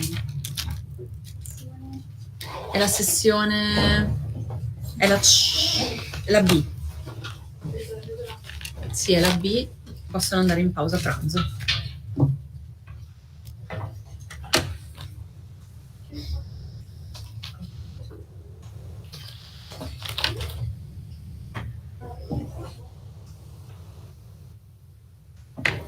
Giulia, Ciao Sara.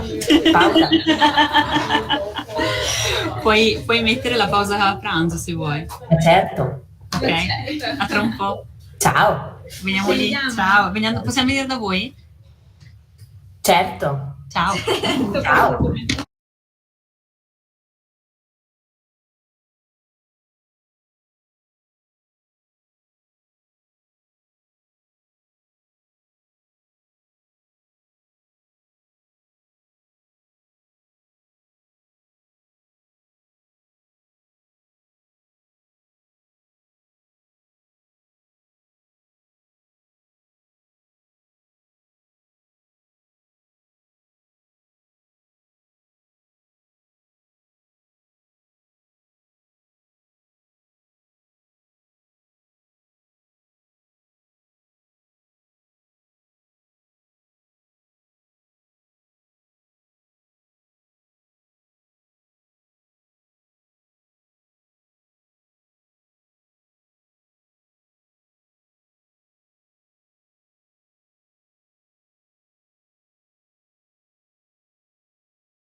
Okay, I hope back home you can hear us okay.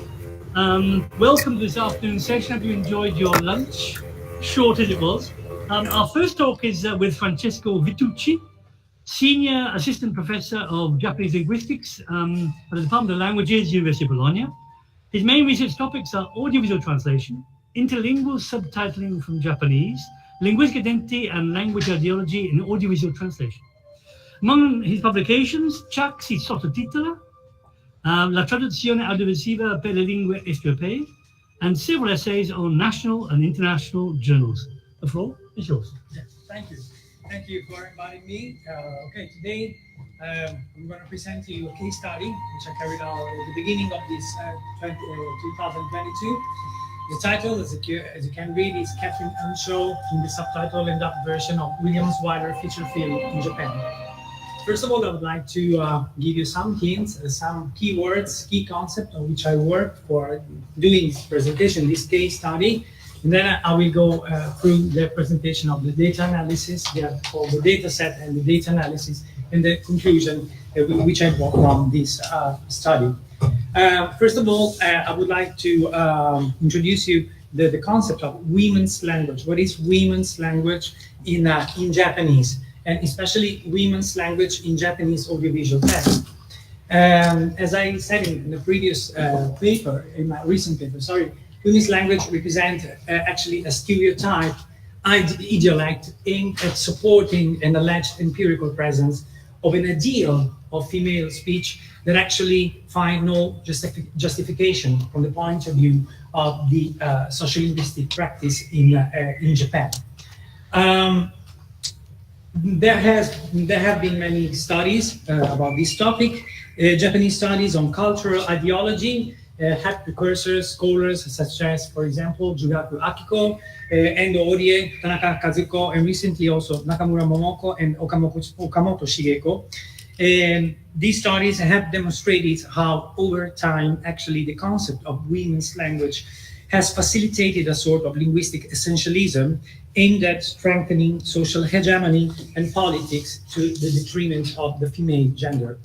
Of course, a women's language is conveyed and strengthened through bodies of otherness. This assumption, of course, is useful to embed this study in the field of audiovisual translation. By bodies of otherness, we means primarily foreign actresses speaking and utilize the women's language. Because through this women's language, Japanese women would be able to listen to an ideal speech towards which to strive. I would like also to quote a recent study of Inoue Miyako. She said that actually one hears Japanese women's language not so much from living bodies of Japanese women as from imaginary voices.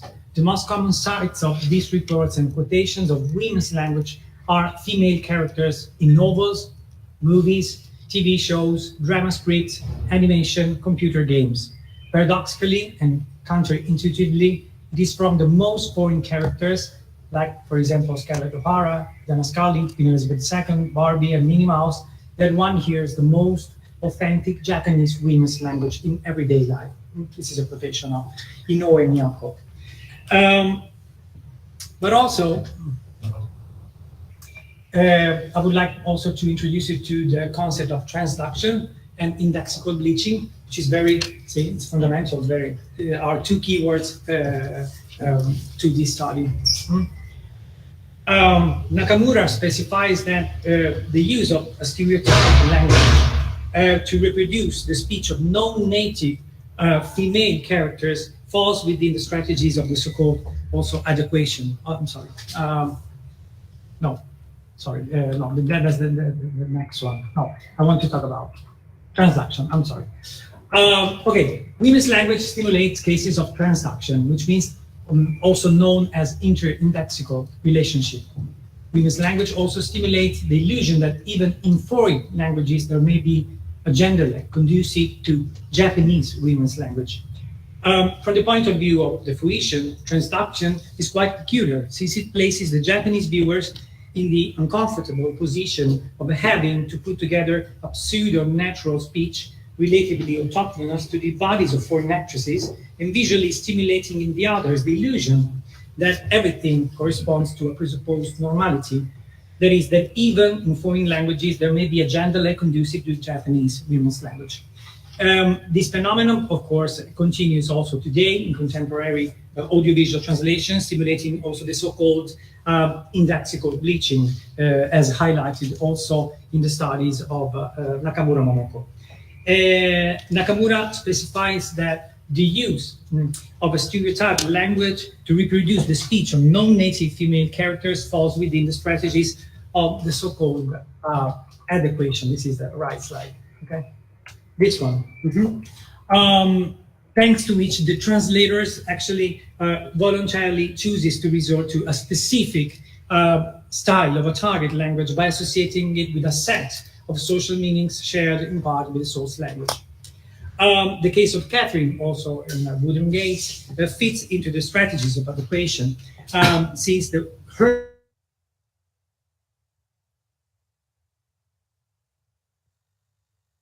as essential attributes of a presumed Japanese femininity, which is always traditionally refined, modest, deferential, as also Konstantinovskaya in 2020 suggests in this regard. She said, and I quote, "Traditionally, women's language in Japan has been linked to the concept of refinement, the manner, deference, delicacy, qualities that are believed to emanate from within a woman's soul. Hyper-polite, gentle, unassertive, and empathetic speech is generally considered woman-like." Okay, this is very recent research in the field of audiovisual translation. What are the main features of women's language? Of course, to do this research, I focus primarily on lexical and morphosyntactic characteristics associated to the Japanese, the so-called women's language.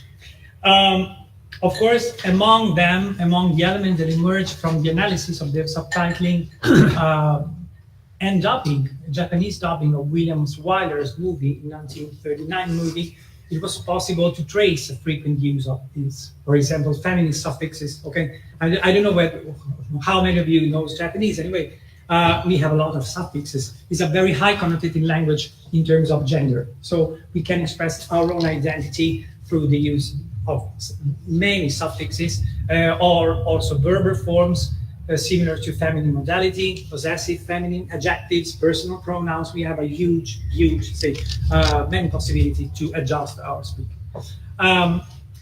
So I analyzed the first movie of William Wyler, 1939, and then I also, from a diachronic perspective, many versions of that movie, 4 versions. I will introduce to you the data set, but also the second, Wuthering Heights by Marison and Peter Kosminski, which is, as you know, a movie launched in 1992, which mostly confirmed the same trend in the use of the women's language. As far as the data set is concerned, actually I utilized 4 versions of the first movie, which are this one. The data set is based on 4 Japanese editions of William Wyler's film in DVD home video format. The first is of 2007, containing only Japanese interlingual subtitling. The second one is distributed by Colloquium in 2007, and same year, containing original dialect in English, dubbing in Japanese, English captions, and interlingual subtitling in Japanese. Then the third version was distributed in 2007, once again, by another company, Japanese company, containing only Japanese interlingual subtitles. And then another version, the last one, was distributed by Fine Disc Corporation in 2014. This version contains original English dialogue, Japanese dubbing, English captions, and Japanese interlingual subtitling. But actually, a careful examination of the versions revealed that the Japanese subtitles of the third Second, third, the third version are almost identical, as are the Japanese dubs of the second and fourth versions. As regards English, in two aforementioned versions, the caption and dubbing are always identical. So there is no difference between the dubbing and the subtitles.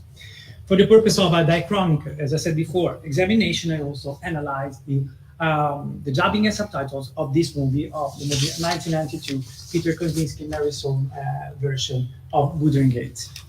As far as the scene are concerned, actually, I selected 3 scenes for each of the 2 feature films, and then the scene have been selected taking into account the following parameters.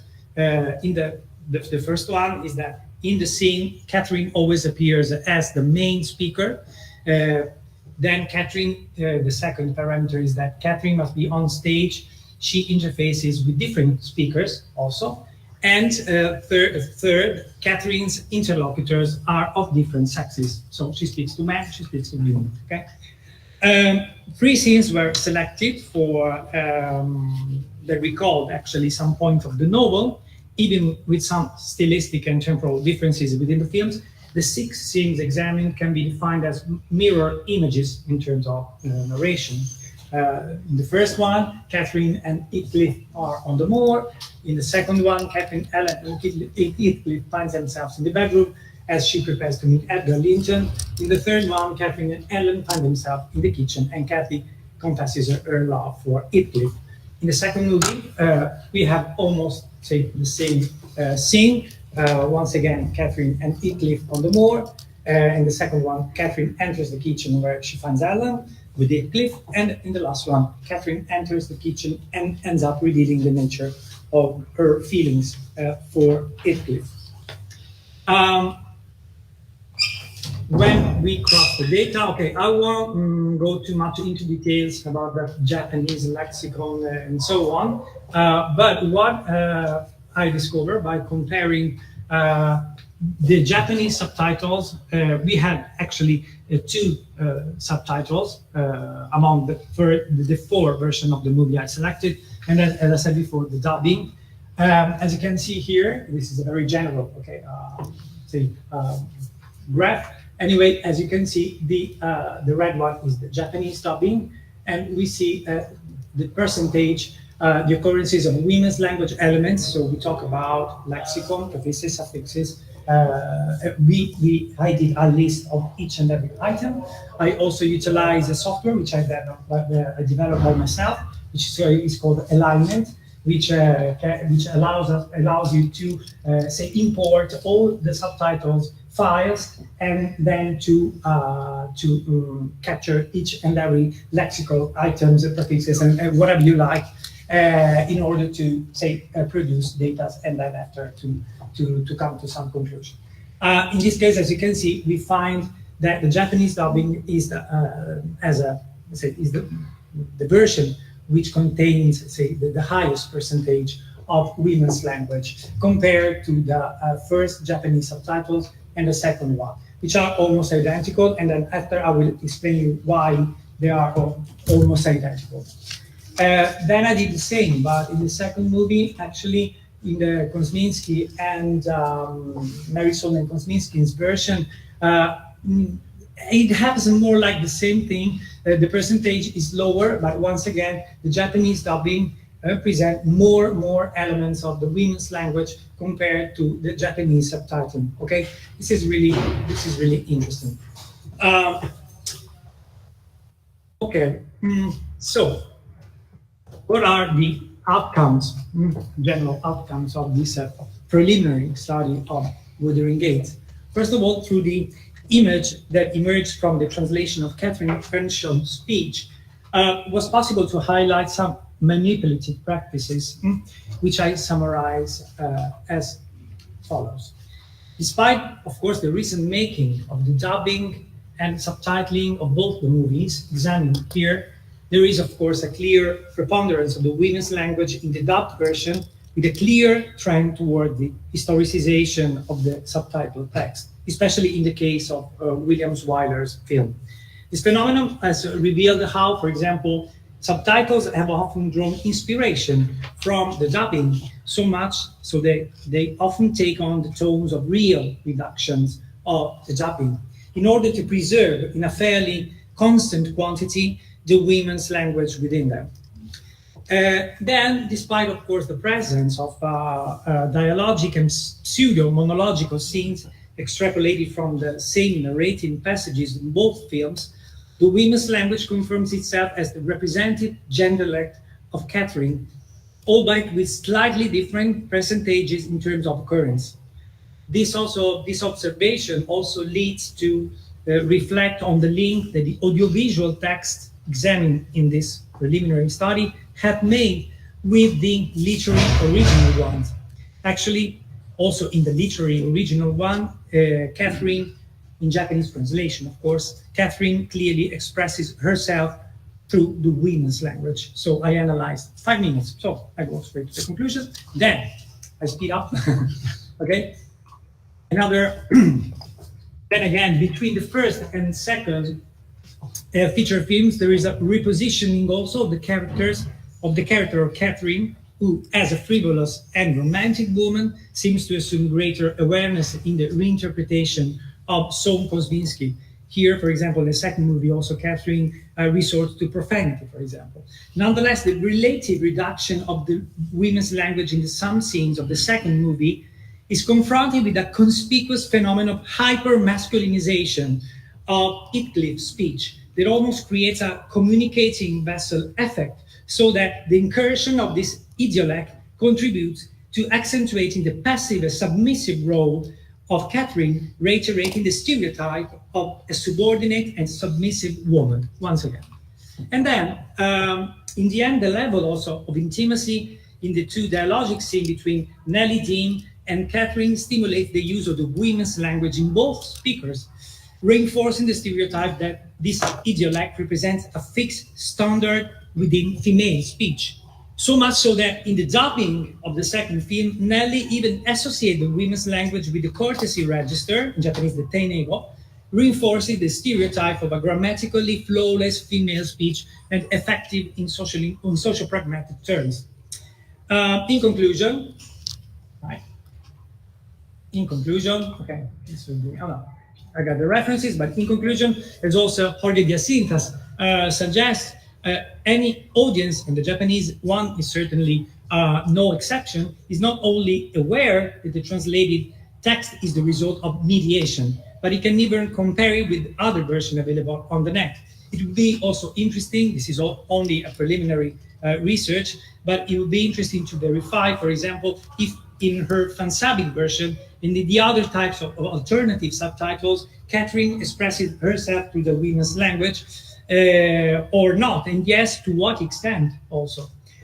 Finally, it would be also interesting to deepen the link between linguistic and gender ideology. As Nakamura studies also suggest, linguistic ideology tends to restrict the choices of speakers in such a way that they do not go beyond a certain linguistic repertoire, and also confirm in this study the women's language norms indexicalize concepts such as elegance, prudence, discretion, pushing Japanese women to express themselves according to these canons, after which they will no longer be able to assert their own femininity. However, the language of women, of course, has evolved also in Japan to the point that, and I quote, Nakamura said that to homogenize the varieties of speech into a single category of women's language and to talk about, criticize, and normalize it as if all women use language in a similar way constitutes a very political act of dominance over women's linguistic practice. That's it. Thank you. Thank you. Thank you very much for that indeed. Thank you. We're going to do questions at the end of the session, if that's okay, which allows us a bit of kind of wiggle room for the time at the end.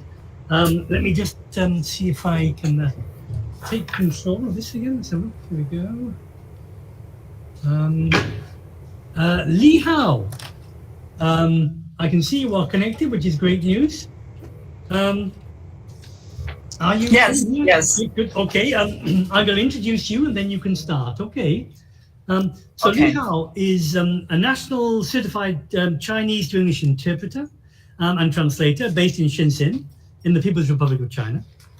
He's been a member of the Translator Association of China since 2018. Thank you. Great if you could help me. Thank you very much. Thank you. Absolutely, yes, thank you. He holds an MA degree in Interpreting and Translation from the University of Nottingham in the UK. He presented papers at various international conferences. His research interests include narrative theory, feminist translation, and audiovisual translation studies with a particular focus on queer translations across media in and out of the Chinese world. So the floor is now yours, Lihao. I hope you can take control of the screen and therefore share with us your thoughts. Okay, thank you. Thank you for the introduction. So I will first share the screen. Yeah. Let me see. So where's the button for sharing the PowerPoint? There's a row of buttons at the bottom of the screen. There's a kind of microphone and a camera and a hand, and then there's a kind of box with an arrow in it, and that's the one. Okay, okay. You click on that. I know. Yes, I know. See it. Just allow me several minutes. Yeah, it takes a little bit of time to get going, but so far it has worked. So hopefully it'll work for us.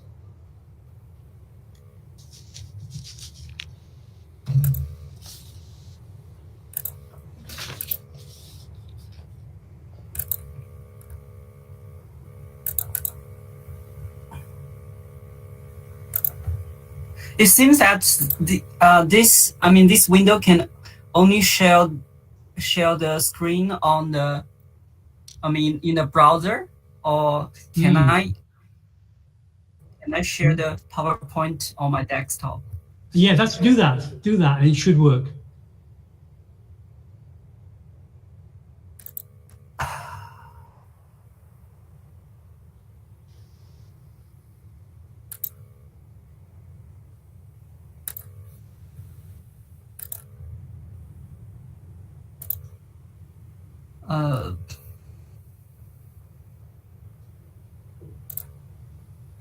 Really sorry for that. That's okay. It's quite normal. It's always a bit of juggling before it works. Don't worry.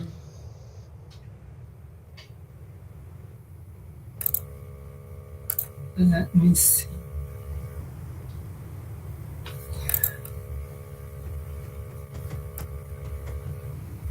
Oh no! It looks good. It's coming. It's coming. It seems it's sharing this. Yeah, so it's okay. Well, you're sharing the screen. Now you've got to make sure you open up your presentation on your screen, and we should see it too. Okay. It's coming. There's lots of stuff in Chinese there, which I can't read, but it looks promising. Can you see the PowerPoint? Not yet. I'm afraid not. No. But you are sharing, so if you open it up, it should become visible for us too. I will try again.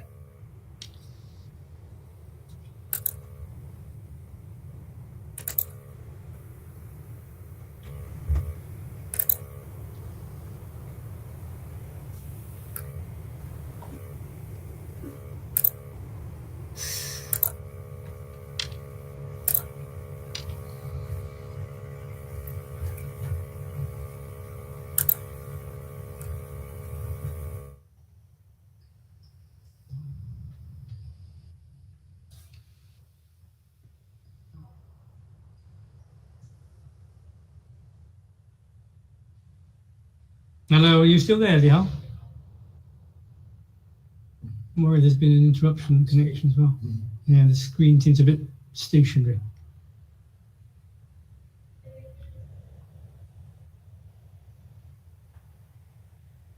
Hello? Yeah, I'm into it. Okay, we'll try again. Hello again? Hello, I got you again here.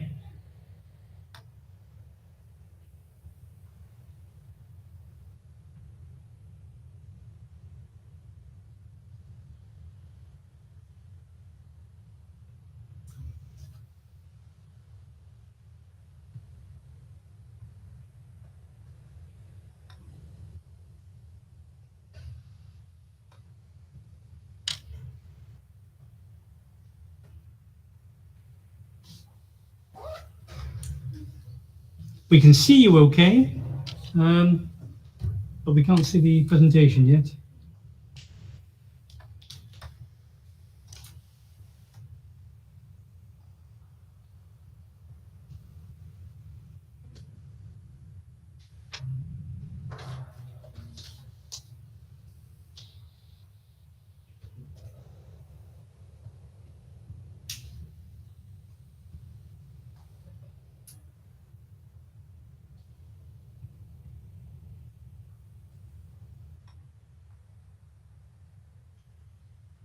Are you making any progress? Here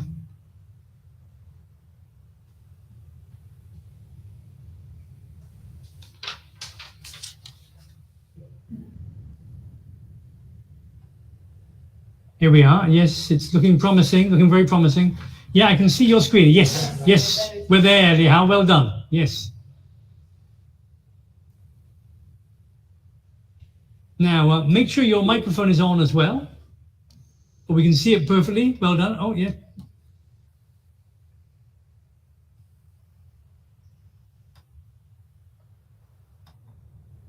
You need to turn your microphone on as well.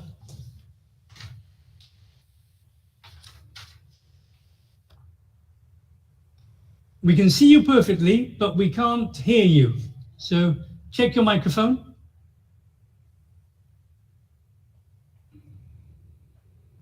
The microphone should be in the bottom row. You can see the microphone symbol. Make sure that's clicked on and not red.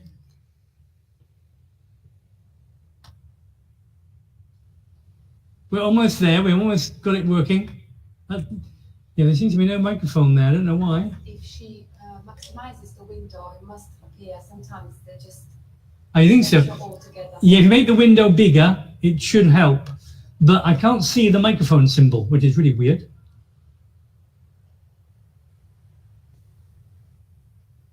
Yeah, it does seem muted, yeah.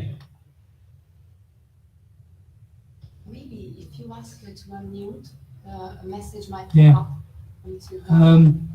Or you might be able to unmute. I was trying to unmute, but I can't do anything, I don't think. Unfortunately.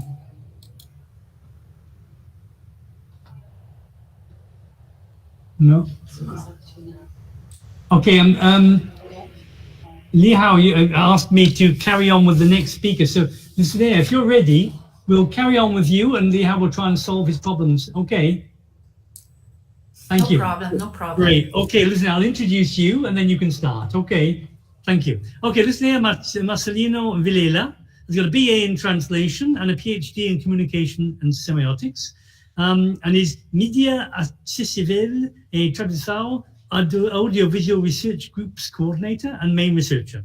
In 2016, she completed postdoctoral research at the Universidad Autónoma de Barcelona on audiovisual translation, supervised by Anna Matamala. Currently, her research interests are in audiovisual translation related to English teaching and so to accessibility. She has been researching audiovisual resources applied to Brazilian web series, short documentaries and video clips. She organized 2 books on audiovisual translation and accessibility, Recursos de Acessibilidad aplicados ao ensino superior en acessibilidade audiovisual produção inclusiva nos contextos acadêmicos, culturais, nas plataformas web. Okay, that's my little presentation of you. Now, your talk is called Brazilian Women in Audio Description, 20 Years of History. So please, the floor is yours. Okay, let me try to share the screen.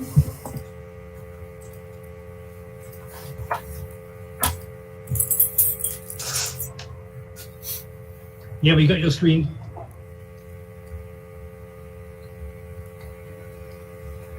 Can you see my presentation? Yes, we can see it perfectly, yes.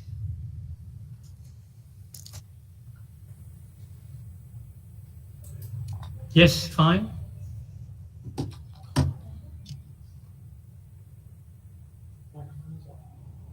Okay. Yep, go ahead, yeah. Okay, thank you.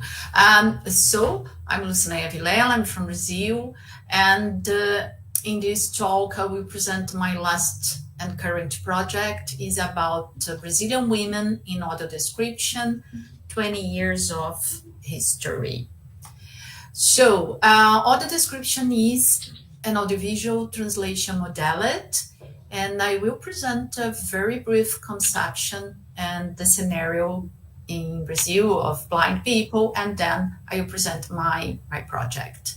According to Lívia Mota, a Brazilian audio describer, audio description is an activity of linguistic mediation, a modality of intersemiotic translation which transforms the visual into verbal, opening larger possibilities to access the culture and information, contributing to cultural, social, and school inclusion. So, as I guess everybody knows, Brazil is a very large country, and inside Brazil we have more than 6.5 million people with some level of visual impairment, and more than 580,000 blind people. The first time that AD, audio description, has presented in Brazil, officially presented in Brazil, was in 1999 with a project called Narrated Video, which occurs inside the Braille Cultural Center in Campinas, a city near São Paulo. And this project was developed by Cristina Loyola Martins and Isabel Machado. Then, from 2000 up to 2010, we had a huge development of audio description, mailing live and big events.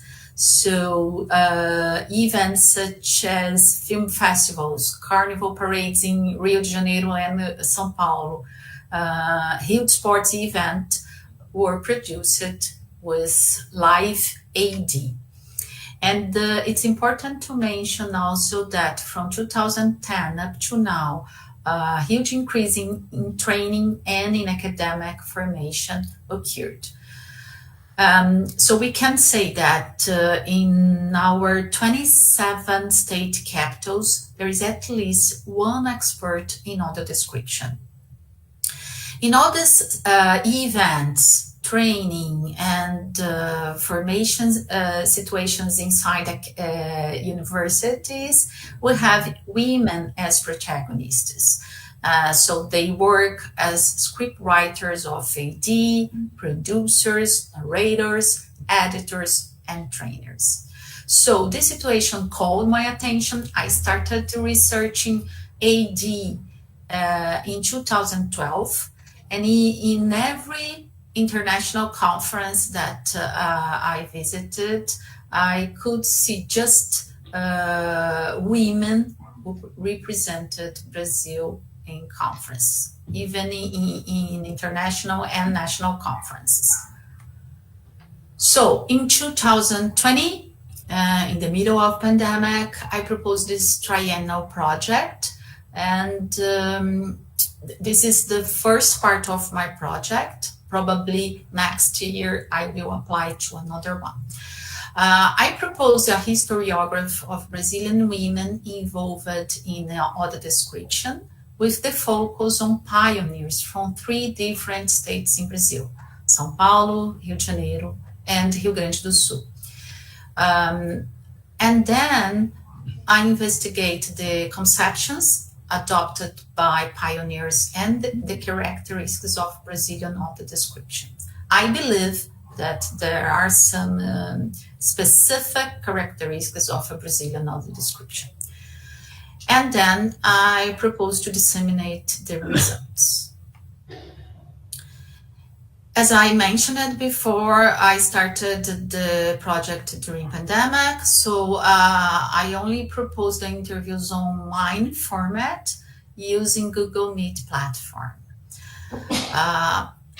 I prepared the same script of interview to propose to the interviewees. So I asked them about AD formation, their theoretical background, some relevant achievements, and the Brazilian characteristics of audio description. the average length of the interviews was around 90 minutes each. So I will present some characteristics of each of them. The first interview was Livia Mota. She's from São Paulo, capital. Her BA is in English, and she has a PhD in applied linguistics. She started in audio description in 2000, and we can say that she performed the largest number of projects involving audio descriptions in Brazil. She has already presented in live events more than 1,000 narrations. She is also responsible for training audio describers from all Brazilian regions. She was the coordinator of the first and only specialization course in audio description in Brazil, from the Universidade Federal de Juiz de Fora. And she works as a script writer, narrator, and trainer inside audio description. She says that women who are involved in audio description in Brazil have more identification with this area. And she also mentioned that they have a kind of enchantment by social appeal of audio description and a self-will to learn. The second interviewee was with Isabel Machado. Her nickname is Bel Machado. She's from Campinas in São Paulo state. Her BA is in philosophy. She has a master in multimedia, and she started in AD in 1999 with the project that I have already mentioned. She has already audio described more than 320 films in live sessions, mostly inside cultural institutions and also film festivals. She mentions that her theoretical background came from philosophy and film studies. She proposed a training focused only on cinema and film studies. She works as scriptwriter, narrator, producer, and also trainer. And when she talks about the importance of Brazilian women in audio description, she mentions that they put themselves in other people's place, so they are empathetic. And then I interview during the same session, Kemi Oshiro and Maria Emilia Aragon, because they are co-partners in a company in South. They live in Porto Alegre, the capital of Rio Grande do Sul state. Kemi is a journalist, and Maria Emilia Aragon is a publicist. Sorry. They started in audio descriptions in 2010, and they are responsible for producing accessibility for the most important Brazilian film festival. It's called Festival de Cinema de Gramado. They are pioneers also in AD for musical events, jazz festivals, and flamenco sessions. And they work in 3 different areas. They are scriptwriters, narrators, and producers.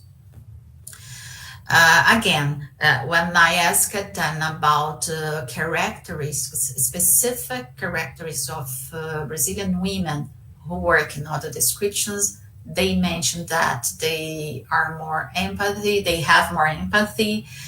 involvement with the user, and they also have patience with long-term process. It's important to mention that all of them mentioned that AD must be a process with long dedication. And finally, I interviewed Lara Pozobon. Lara is from Rio Grande do Sul, but her company is in Rio de Janeiro, and she lives in Rio de Janeiro for many years. She has a BA in literature, her PhD is in comparative literature, and she started in AD in 2003. She was the first producer of a film festival with audio description and other accessibility tools in Brazil. It's called Festival Assim Vivemos. And she works as a scriptwriter and producer. She mentions that women have a female look, a different look for a social area, maternal instinct, and they open paths for people who can't see. So up to now, I have some conclusions. It is noticeable that there is a tendency in Brazil for AD in live events, and in my point of view, it's caused by a lack of investment for paying studios and technical devices. It is better if all the events propose pre-record audio descriptions because after other users can access, but unfortunately, we don't have this kind of investment in Brazil. Their theoretical influences are different. Some of them mentions Snyder from the United States. Livia Mota studied in England with Harry Daniels. Three of them mentioned that they had connections with Josélia Neves from Portugal, and they study Pilar Oreiro and Ana Matamala from Spain. And three of them mentioned also that Francisco Lima, a Brazilian audio describer, is a very important theoretical influence. They have different and mixing feeling about AD. They present a kind of paradoxical view of professional audio description as a profession, but also as a social service. They mentioned that sometimes they work for free because they want to help people who can't have the access. They are against AD produced in large scale with technological help. They think that it's important to spend more time and to prepare audiovisual as a kind of handcraft. And it's important also to mention that they place emphasis on users. They have, all of them, support of consultants and strict relation with the blind audience. I will propose in this year 2 more interviews, but now with researchers who works inside Brazilian universities, and then I will apply my next part of the project as a grant. I will apply to FAPESP. FAPESP is the Brazilian most important funding agency, and I hope my project will be approved because I want to propose a short documentary about the pioneers and include accessibility in this short documentary. I have already published last year the first interview with Isabel Pita Machado. And that's all. Here are my references. And thank you. Thank you ever so much. Thank you. Thank you, Lucia. I'm going to ask you to stay online because if we have time at the end, we'll do a question or two. But your presentation was very clear and very interesting, so thank you very much indeed. Li Hao, you're back now, and hopefully this time you'll be able to share your screen. Do you want to try? Yes. I hope it works. Yes. So shall I take the order? I mean, take the turn and share the screen. Okay. And sorry, really sorry for Oh, what it's okay. happened Don't worry. 20 minutes ago.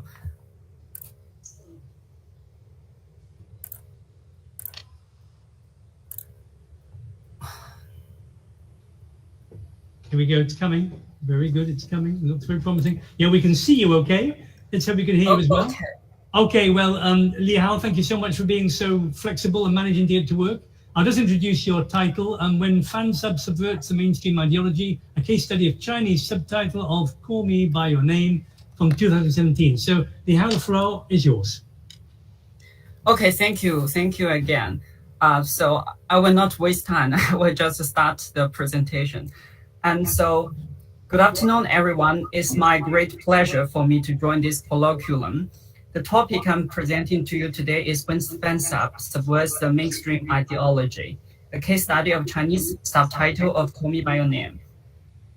So this research takes the Chinese subtitle of the 2018 Oscar Award nominating film, Call Me By Your Name, as an example and investigates the subtitler's framing strategies in representing an originally queer film, followed by contextualizing the underground and online collaborative subtitling practice within strict censorship system in contemporary China. Texture and paratexture reading will be carried out towards the script translation, the title, the promotional materials, synopsis, summary, credits to the subtitler from a re-narration approach, synthesized by Mona Baker, to investigate the ways in which the translator's pro-gay stance is mediated or represented by making both the subtitle and the subtitler more visible throughout the film. Later, I explore how the visibility of subtitles succeed in promoting a friendly and inclusive ideology toward gay people in a Chinese world that bans the open exhibition of love between the same sex. Finally, I argue that utilization of translation as a powerful tool to rebel against the hegemony of heterosexuality and echo out as same-sex is a true love motto across media in a digital streaming age, eloquently demonstrate translators' important role in removing the ideological barriers and reclaiming the alternative of love. So my presentation is divided into 4 parts. So the first part, I will introduce you briefly to the novel and also the film. And the second part, I will introduce you to the subtitler's visibility, activism, and social narrative approach.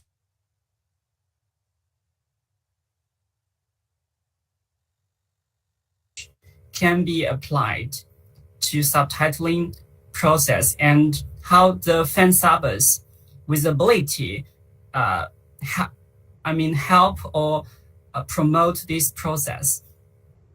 Finally, I will come to the conclusion. So for the first part, I think you may have an idea about this film because it's quite popular when it was first,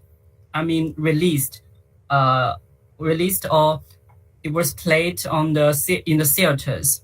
Call Me By Your Name. So this film actually was originally based on a 2007 novel by an American writer, Andre Aciman, that centers on a blossoming romantic relationship between an intellectually precocious and curious 17-year-old American-Italian Jewish boy named Elio Pellman and a visiting 24-year-old American Jewish scholar named Oliver in 1980s Italy. The novel chronicles their summer romance and the 20 years that follow. So this novel was originally published in 2007 and won the award for gay fiction at 20th Lambda Literary Awards. And decades later, it was adapted into an international film in 2017 by Italian director Luca Guadagnino. So the film has been widely acclaimed and well received by both the Western and also the Eastern audiences, including China. The film garnered several accolades, including many for the screenplay, direction, acting, and music.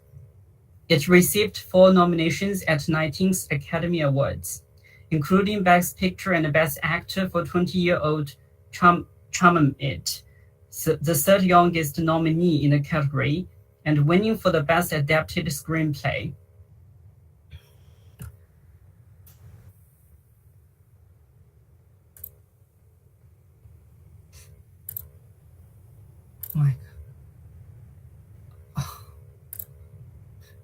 Okay, so I think I think I'm still heard.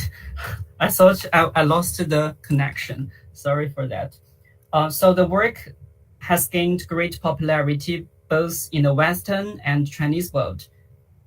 Although the two different works have different ideologies. So for the People's Republic of China, it has been implementing a rather strict censorship system on the publishing, screening, circulation of the content, both in the market and the virtual environment, the internet. Until recently, the most renowned and the biggest fan-sub commercial organization, Yan Yan Yi, has been closed down, and its staffs have been accused of copyright infringement, which means the imprisonment or sentence is awaiting ahead. As observed by Wang Boyi, since 1988, homosexuality has been portrayed as synonymous with pornography, obscenity, and vulgarity in China, and is thereby deemed illegal content in a regulation set out by the National Work Group for Combating Pornography and Illegal Publications. Comprising 28 government departments, the National Work Group for Combating Pornography and Illegal Publications carry out nationwide surveillance of cultural industries that may feature homosexuality. The principle that homosexuality is a measure of pornography, obscenity, and vulgarity has been in place ever since and serves as a protocol for today's China's sexual censorship. In China, foreign films must go through the review process before it gets the release license to be legitimate to display to the public. That is the dragon logo.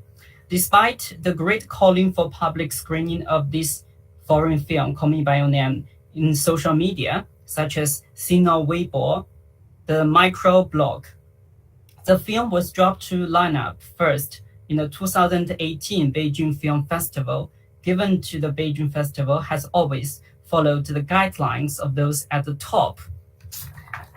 The film, which contained the depiction of the gay romance between two men, evidently violated the provision of the Network Audiovisual Program Management Regulation that was issued by the National Bureau of Broadcasting and Television, which categorized homosexuality as pornography.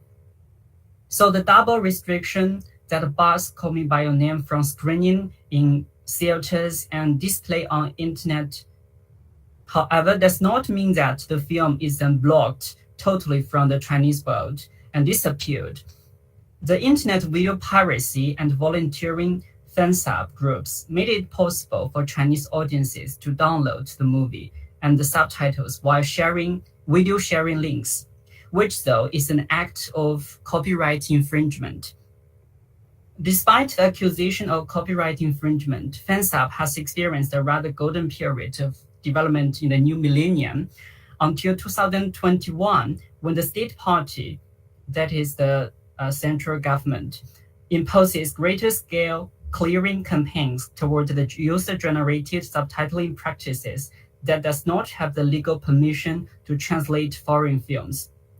The strict censorship, however, didn't prevent the circulation of the subtitled filmic resources among the netizens, and the film has been watched and reviewed and recommended by a large number of audiences in the Chinese world. So my study actually focuses on, is a case study that takes the 大家 fan-sub it is a non-profit, non-commercial volunteering fansub that translates foreign television and film resources, subtitles, into Chinese. So basically, they translate the English language into Chinese. But to avoid the copyright issue, this fansub team only releases its subtitles instead of sharing, the video resources of the film. So as this PowerPoint shows, subtitles visibility in this digital age actually is an expanding research topic in translating studies. Translators have been empowered by the digital platform today and social media in the 21st century, in that they are free to choose the content, to use their own translation strategies motivated by their own agendas, and publish their user-generated content on different social platforms, and also promote the content out of their own intention or agenda. As noted by Huang, the study of the visibility of translator is a binary concept opposed to translators' invisibility. It has been extended to fansubbers' visibility with the advent of digital era. Most studies have found that compared with the invisible status of the institutionalized subtitles in the pre-digital era, the fansubbers enjoy greater access and means to making their presence visible during the subtitling process, which includes the texture and social interactional aspects. So the author of this paper agrees with the insights afforded by existent scholarly research on the transformative power the digital era brought to subtitlers' visibility management, and concurring with that, Baker has argued in audiovisual translation and activism. Activism, as already explained, is understood to involve a degree of risk and pose some form of challenge to mainstream values and the established social and political order. The author of this article believes that in this especially live streaming age, culturally motivated fansub can be activists under a repressed regime. As a result, translators' agency has been strengthened, and translators are able to endorse their own agendas against the mainstream ideology and to promote the pro-gay stance of many rotten women. This is a critical example in point. As will my case study show in the following sections, the subtitler can mobilize both texture and paratextual resources to create a gate subtitle narrative, which is banned under the strict censorship system endorsed by the mainstream homophobia ideology. Okay, so my study will incorporate or will merge this subtitles visibility, this concept, with the social narrative theory to inquire how the subtitles visibility can help to subvert the mainstream homophobia ideology. So for the social narrative theory, I think many of you have been familiar with this theory. It was synthesized by Mona Baker in her groundbreaking book, Translation and Conflict, a Narrative Account, published in 2006. And in 2014, Baker did write another article to reflect on some key concepts and also the theoretical applications in the academia. Translation as narration in translation, a multidisciplinary approach. So these are the major arguments of the social narrative theory. So the first one, it believes that the same set of events can be framed in different ways to promote competing narratives with important implications for different parties to a conflict. So that means for the same event, there may be different reframing strategies, and the narrative, the story can be totally different, or there will be some ambiguity between different reframings. And for the second, process of reframing can draw on practically any linguistic or non-linguistic resources from paralinguistic devices such as intonation, topography, to visual resources such as color and image, and other linguistic devices which we are familiar. I think other presenters have talked more about the linguistic devices. And Baker has talked about 4 types of reframing strategies: the temporal and spatial framing, selective appropriation, framing by labeling, and also repositioning of participants. So in my case study, I found that these 4 different strategies are used interchangeably, and sometimes they are mixed with each other. So the question now becomes how this fence-up visibility is mediated in subtitles to re-narrate a queer romance. So generally, I will introduce 3 different reframing strategies in the translation of songs, and also framing by labeling, temporal and spatial framing. So for the translation of songs, songs as background music are indispensable component in modern films.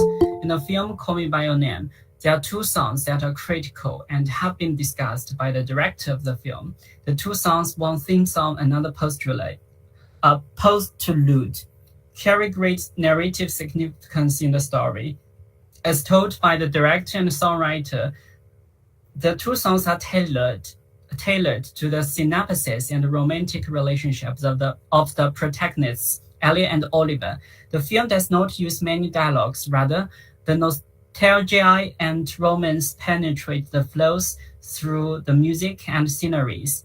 The song's acoustic experiences have been translated and shown on top of the screen as visual signs to further strengthen the emotional connection of Elliot and Oliver. So how is the translation re-narrate the queer romance? We will look at this translation directly. So in this song, The Mystery of Love, this is Chinese, because this is the translation, Chinese version, and I have highlighted the important part I'm going to discuss in yellow. So this lyric in English reads like Hephaestion, who died Alexander's lover. And the Chinese translation, the back translation is the belated Hephaestion, the lifelong lover of Alexander. So this translation not only translates meaning, but strengthens the homosexual love between the 2 historical figures by adding the suffix. Sorry to interrupt you. You have 2 minutes left. Okay. Okay, I will just wrap up the different cases I'm going to analyze for the reframing strategies. For the lyrics part, actually the use of the suffix lifelong lover has strengthened this kind of relationship between these 2 men, and there's a gate tendency is found in this translation. And the next strategy is framing by labeling, and we can see that this is a Chinese name of the fire, and this is the English name of the fire. And actually, this labeling, of this film contains several different elements, like the name, please call me by your name, and also the rating of Douban. Douban is a very is most influential Chinese film review website, and so it's very high, 9.2. And also we can see this same-sex, which is a euphemism for the same sex. And the last strategy is the temporal and spatial framing. And we can find in this, in the beginning of the film, there is credits to the subtitler. So this is a Chinese name, which actually means the labby who licked Oliver's long leg. And also for this one, Maxie, who has loved the charminate for the before 3 and after 3 lives. This is a summary of the reframing strategies of used in the subtitling, and there are linguistic resources and also paratextual resources. Because due to time limit, I do not show you the promotional, microblog, and also on the Bilibili, very influential video platform. So we can see that the fan sub's visibility is enhanced, and we can feel the presence of the subtitler. Their presence is much more clearer, and also the narrative, which is originally a queer narrative, turned into a gay one. So this is the effect. So the conclusion is that we find that fan subs can be gay activists that openly support the homosexual love in a communist regime that has been adopting a homophobia attitude toward the sexually minorities. Instead of choosing a eschewing of visibility to protect itself from being identified and punished, the group bravely show its presence in the subtitling and social media, which serve as paratextual resources that further strengthens its visibility as pro-gay fan sub non-profit team.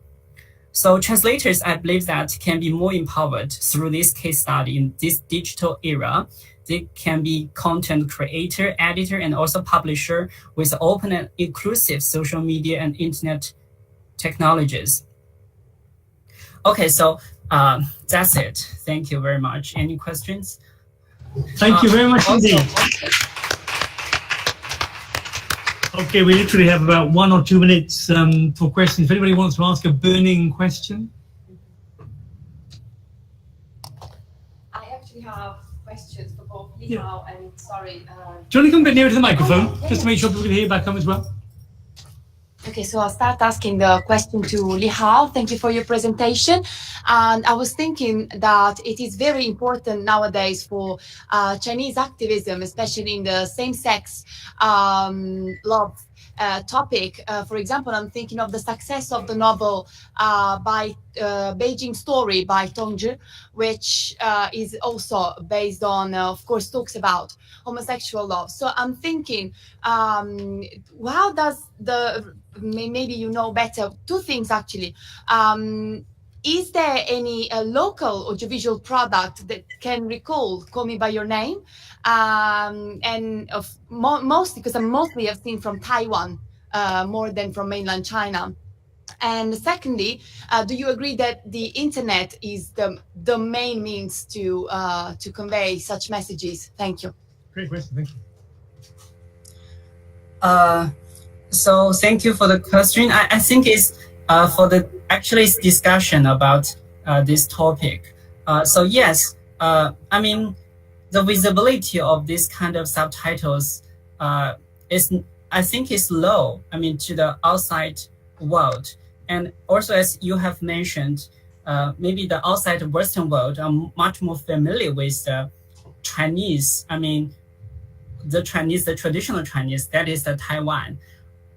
So for the People's Republic of China, people have the general image as very repressive and also communist regime, and it has very negative attitude towards the sexually minorities. So I think actually nowadays with we cannot deny that China, the People's Republic of China, is rising to power, and now is economic. I think economic size is second in the world. So no one can neglect its, great existence, its strengths, be it economic or social or culture. So more or less, the Western readers, they can feel the influence of Chinese culture. We have a lot of culture output, and also we have the games. Chinese games. Last year, there's a game, Gensi. I think it's very popular around the world. So this is a kind of localization of the culture. So for China, the subtitling practice is kind of underground. It's in a gray area because it's not legal, and also it is there's concern of the copyright infringement, which the country is very strict now towards this kind of act. So the future prospect for the subtitling practice in mainland is not positive, but I think that is the power of the internet, the digital era, as I have mentioned in this presentation. Because for the internet platform, I think it's open, it's inclusive, rather than very conservative and also keeping it to itself. It must be open. In the information age. So this is the trend of the world. No one can deny that. And also for the citizens. I'll interrupt you there because we have to stop now because there is a plenary, the keynote speech, and at this moment it's starting. So thank you ever so much for a very full answer. Thank you, Lucinda, as well. And thank you very much, Francesco, all three of you. Thank you for respecting the time somehow and for overcoming technological difficulties. Thank you very much indeed. And do connect to the keynote speaker if you can. Okay. Thank you very much. Thank you. Fine.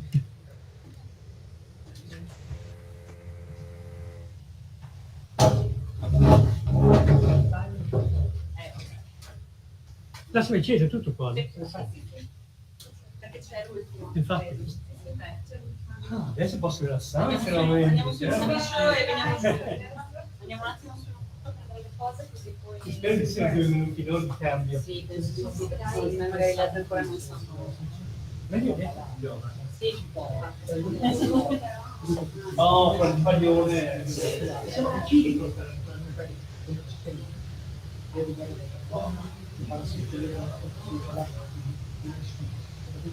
quello visivo sul fondo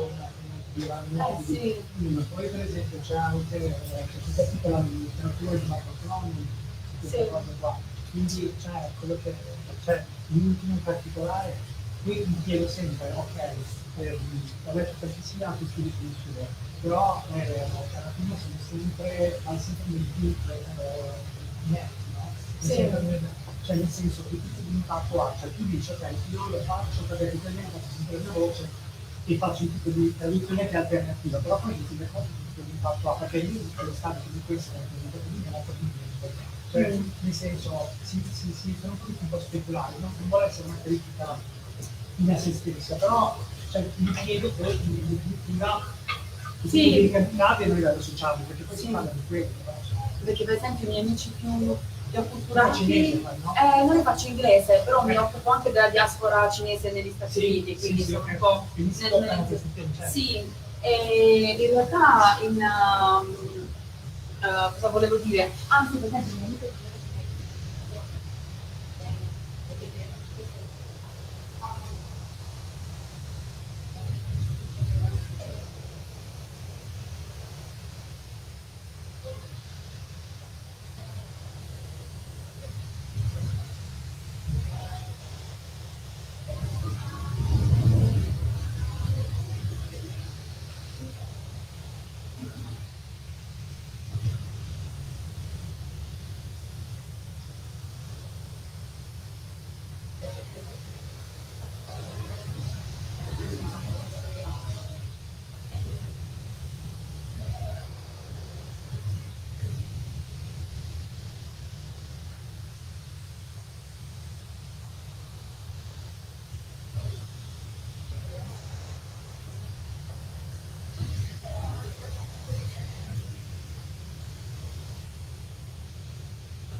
Perché è troppo vicino, non riesco a vedere. Va bene. So thank you everyone for being here. I have the pleasure to introduce you to Carmen Acosta Vicente. Carmen is a doctoral researcher in the doctoral program in language studies at the University of Helsinki. Carmen's primary research interests lie in interpreting studies, the interpreter's agency, and the sociological aspects surrounding interpreting practice, with a specific focus on gender. Her doctoral dissertation, that is the interpreter's gender performance in healthcare interpreting, evidence from Finland, Spain, and the UK, explores how interpreters construct gender in healthcare interaction and the impact it has on communication. Without further ado, I give you the floor. Thank you. Thank you so much for the introduction, and hello everyone. Thank you for being here, and thank you those who are following from home. In today's presentation, I'm going to be talking about the preliminary results of a survey study that basically wants to explore what interpreters think about the role of their gender in public service interpreting. I want to emphasize the word preliminary here because I am still hoping to get more responses to the survey, but also because I know I have a lot of work to do still with the data that I have, because it's quite rich in that sense. But I still thought it was a good idea to come here, bring you what I've done so far and discuss a little bit. In any case, what we're going to do today is I'm going to present a little background to the study, present the survey instrument, the preliminary results of the closed-ended questions, thematic analysis of the open-ended questions, and then conclusions and a little bit of discussion. The question that motivates this survey study is, what is the interpreter's perspective on the impact of their gender on their professional practice? And what I wanted to do here is identify patterns in the way interpreters perceive the role of their gender in public service interpreting. And now this is important in the sense that we really don't know much about gender in interpreting. Comparatively, between translation and interpreting, there's so little done on the topic of gender. And when we think about the interpreters' codes of ethics in public service interpreting, we still see that they are not considered to be active participants in communication with agency, but as invisible linguistic conduits that are neutral and so on. So if we think about this model, the linguistic conduit, then of course we don't imagine that the social identities of the interpreter, for instance, gender, should be relevant in interpreting. But what do interpreters actually think? Because we know this is not the truth, but what do interpreters think about the role of their gender in their professional practice? So I decided to conduct a qualitative study and distributed this survey in Finland, Spain, and the UK. But today we're going to focus only on the preliminary results for Finland and the UK. Now, I don't expect you to be able to read these. I know it's very small. I just wanted to show you what it looks like, what the participants are seeing when they're taking this survey. This survey is available in English, in Finnish, and in Spanish. And well, first I developed this in English, a draft of it, translated it into Finnish. The translation process was super helpful when it came to the design of the survey instrument, because it really made me think about ambiguity, wording, and how clear the actual survey was. And the terms that I was using, because of course, when you're talking about gender, everything is quite, everything matters in that sense. And then every survey in each language was piloted, and I made the edits according to the pilot and the results of that. Again, just to give you an idea of what it looks like for the participants and the different parts of the survey. First, I asked them about their working languages. By the way, this survey I've made using RedCap, which was a really useful tool, in my opinion. I really like it, and it's very good to collecting qualitative data because it's very safe. So sensitive data are safe there. But in any case, first I asked them about their working languages. Then I asked them, what is your gender? And I wanted to make this an open-ended question, even though I knew this was going to make it a little bit harder to process the data, because I wanted to give them the freedom to express their gender in whatever terms they wanted. Then we have Another question, have you ever been booked for an interpreting appointment on the basis of your gender? Every close-ended question is followed by an open-ended question that asks them to provide more information or examples. Also positive impact and negative impact of their gender on their professional practice, and also in which interpreting area gender plays, let's say, the most important role, or has most relevant rather. And depending on their choice here, they get more specific settings that they can select. And they can select several of these, they don't have to just select one. The second part of the survey basically presents 3 statements, and the interpreters have to select an option from completely agree to completely disagree, depending on their level of agreement with the statement. And each statement, again, is followed by this open-ended field so that they can provide more information. Now, moving on to the characteristics of the data, in Finland we have 21 languages represented, and in the UK 17. Important about the data from the UK, that the British Sign Language had a very, very important presence. So half of the responses come from sign language interpreters. When it comes to gender diversity, we see that in both countries, most of the respondents were women, which is not really surprising because public service interpreting is a very female-dominant field, at least in Western countries. So this was sort of to be expected in that sense. Now we're going to move on to the close-ended questions, and we're going to see this kind of quickly because I just wanted to get an idea of more or less the situation here. And then we will look at the open-ended questions and the thematic analysis. But in any case, the first one, have you ever been booked for an interpreting appointment based on your gender? Here we see that in Finland, around 80% of the respondents said they were or they had been, and in the UK, it was 77%. So quite a substantial majority. This tells us that this is not an uncommon practice in these countries. When asked in which interpreting area gender has the most relevance, in Finland, over 90% said community interpreting. And in the UK, again, a majority, over 70%, but they also selected, for instance, legal interpreting. These instances of other basically just referred to options that were actually in the survey, but they didn't see them, but they repeated them there. In terms of community interpreting, the respondents said in both countries, that kind of the most gender sensitive setting would be healthcare, followed by social work. And when it comes to legal interpreting in the UK, we see police interpreting, but also followed quite closely by asylum cases and court interpreting. Moving on to the statements, the statement, my gender is relevant to my professional practice as an interpreter. In Finland, we see that around 74% of the respondents agreed with this statement to some extent, and in the UK, 71%. If you look at these pie charts, the situation in both countries regarding this particular statement seems quite similar with this sample.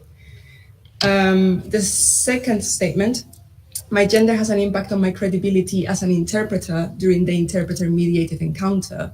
Here we see a different picture. When it comes to Finland, we see that the most voted option was completely disagree, and around 68% of the respondents disagreed with the statement to some extent. But in the UK, it was quite different. We see that the most voted option was somewhat agree, and around 54% of the respondents agreed to some extent. So we can infer some cultural differences in the way that gender and the impact of gender in society is perceived in these countries. Moving on, next statement, my gender influences the development of trust between the parties involved in the interpreter-mediated encounter. Here, in both countries, the most voted option is somewhat agree, but again, a bit of a different picture. So in Finland, only 57% agreed with the statement to some extent, but in the UK, we have 75%. So again, way more than in Finland. This last statement was followed by an open-ended question. What other factors influence the development of trust between the parties involved in the interpreter-mediated encounter? Here, we have these two word clouds, and in the Finnish one, we see the interpreter at the very center. So matters related to the interpreter, we see age, we see fluency, we see openness, we see professionalism and appearance, linguistic skills, etc.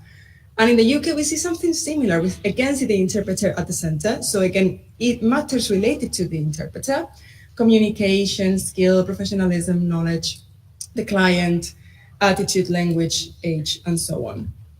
Again, a lot of similarities between both countries in this data. But now let's move on to the thematic analysis, which I consider to be very interesting. This is just a thematic analysis of the, let's say, most salient themes, the things that you really look at the data and you can't help but notice this, basically. And we can see these themes across all the open-ended questions in both countries. We're going to see some examples of these. Before we go into this, I would like to highlight that the examples actually also show how these themes are quite interconnected. So we will see that the same example can represent several themes. But also I want to highlight that the respondents use sex and gender quite interchangeably in their answers. So just to keep that in mind. But the first topic, and the one that is maybe most salient in the data, is that interpreters say that their gender is relevant depending on the topic or the context and whether these are sensitive. So here we can see they're mentioning gynecology, psychotherapy, human trafficking, oncology, abortions, childbirth, psychiatric ward, rape cases, when the client is disclosing intimate matters, or sensitive settings such as police interrogation. They also mention gender discrimination and sexism in the profession. So here we have an example of a woman saying, I can imagine that I am credible when I interpret in kindergartens or in situations related to women's health, and less credible if the interpretation concerns traditionally masculine fields. Another one, there have been many instances of sexism and discrimination, like clients asking male interpreters to validate or verify a professional request. And the last one, I have previously had unwanted sexual advances from a male client. Moving on, another theme is gendered perceptions of roles, characters, and skills that the interpreters mention in their responses. So one here, I think society may raise women as mediators, listeners, and observers. Another one, a woman is assumed to be softer and more empathetic. And the last one, sometimes hearing people perceive that as a woman I am helping the deaf person. I think there is a societal impression that females help. Interpreters also mention that their gender is relevant because the client has a preference. So this one, there's a woman saying, I have got some jobs because the client's requirement for the interpreter was that it was a woman. Another one, I am often booked by deaf male professionals who want to be represented by a male interpreter. And the last one sort of shows what happens if this preference is not really addressed. So this client has requested a female interpreter. The interpreter is not female. The client is uncomfortable, the interpreter is uncomfortable, and is also concerned what kind of consequences it could have for the client's experience in the encounter. They also mention the connection between gender and trust in different ways. And this is not only kind of linked to the question that is actually asking about trust. We can see this throughout the different questions in the survey. So one, possibly being the same sex as the client can help with trust. Another one, I have to work very hard to gain the trust of clients, where it is given to male colleagues instantly. And another one, and this deals with this idea of relatability based on gender and shared experiences. This is very common in the data. Some female patients seem to feel perhaps a bond of solidarity based on shared gender. I can also blend more into a female-centered situation, enabling trust building between patient and practitioner. And some respondents just thought that gender was not relevant. So here we see a woman saying, I have been interpreting in all sorts of settings where gender could have played a role, and it just did not. Another one, I have never experienced that my gender has an impact. My attitude and my professional behavior have an impact. And the last one, I don't think gender should be an issue, as we can all do the same job within our skill sets. So these two ideas of professionalism and skills being at the center, let's say this is the most common approach to this theme of gender not being relevant. So gender is not relevant because the only thing that matters is that you are professional and that you have the right skills to do this. Then there were some country-specific themes that were just way more prevalent in one of the countries. In Finland, we have this mention of bodily matters in relation to gender. This example I picked because it's just so stereotypical of Finnish culture, but Finnish sauna culture determines the gender of the interpreter. So when you're interpreting in a sauna, then it matters. But actually, most of these responses were related to when a patient has to get undressed, and then they can feel uncomfortable in that sense. They also mention culture and cultural differences when it comes to gender perspectives and understandings of gender. So I work with a language whose culture still has fairly strong gender roles. So it's possible that my gender can help clients speak more freely. In the UK, we see different things. So quite a few interpreters seem to be very aware of how their social identities, their social baggage comes into interaction, and how this is just a fact, it's just a thing that happens, and that applies to gender. So here, all interactions and dynamics are influenced by my lived experience as a woman and by other people's perceptions of me as a woman. My professional practice cannot but be influenced by that. And because there were a lot of sign language interpreters responding to this survey in the UK, there's also the issue of voiceover in connection to gender in two senses. One, that it can be a bit confusing for the hearing party when there's a mismatch. So it has been disconcerting for the hearing side to hear a very female voiceover alongside a big burly man signing. But also when it comes to issues related to power dynamics. So many male deaf clients choose to use male interpreters to voice them. There are elements of status and power at play. So here we can infer some connection between sexism and ableism in sign language interpreting. And this obviously is a complicated power dynamics kind of situation. But moving on to the conclusions very quickly. In this data, of course, it's a small sample, but overall, we can say that interpreters do think their gender is relevant in public service interpreting to some extent, especially in community interpreting and with a particular emphasis when it comes to healthcare. It is relevant in these senses that we have seen, related to these themes that we have seen. And when it comes to the interpreter's agency and its connection to gender, I want to go back to the idea of the interpreter as a neutral, invisible linguistic conduit. This idea comes up in the data. They talk about professionalism in connection to neutrality and impartiality and so on. But at the same time, the situations they are describing in the data do not correspond with this idea. You clearly see that gender, in their own perspective, is visible in public service interpreting. And when I say visible, I mean that it has some influence in the development of the encounter in certain situations. And two ways in which it becomes visible, in which it influences the interaction, is, for instance, relatability, so the interpreter's gender, enabling them to form a connection that boosts or enhances trust building with their clients based on shared experiences. But also it has to do with power struggles in other occasions, both concerning the interpreter when it comes to discrimination and sexism, but also in connection to the complicated power dynamics that can happen in an interpreter-mediated encounter because of the client's background and identity. And we have seen that example as well when it comes to ableism and sexism when it comes to sign language interpreting. So I would leave you with that thought. I think it's important to reflect on power dynamics and think about that in terms of gender and public service interpreting.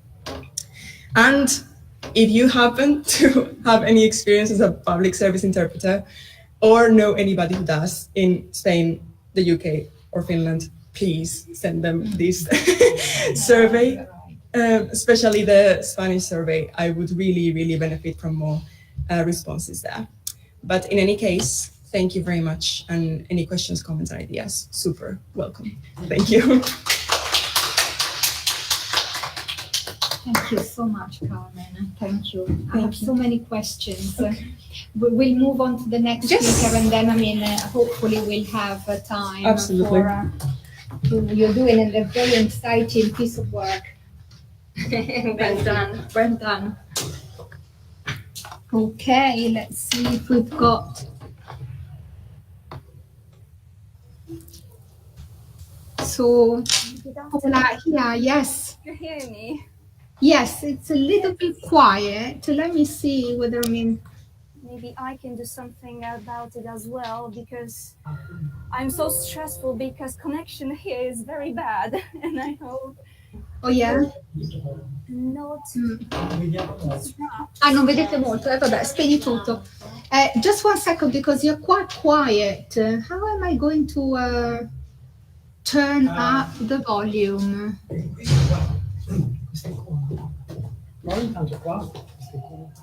Già fatto, questo qua, ed è tutto su. Comunque non si sente benissimo. Però è da lei, secondo me, deve alzare lei. Yeah, try to turn up your volume, Paula, because it's really hard to hear you. Okay, now is it better? You're quite quiet. Maybe because of the place. It's quite huge. It's a castle. That's the problem. All right.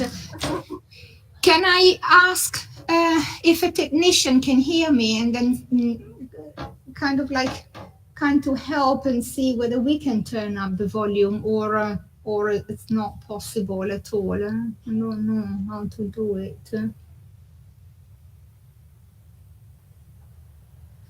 What about now? Is it better?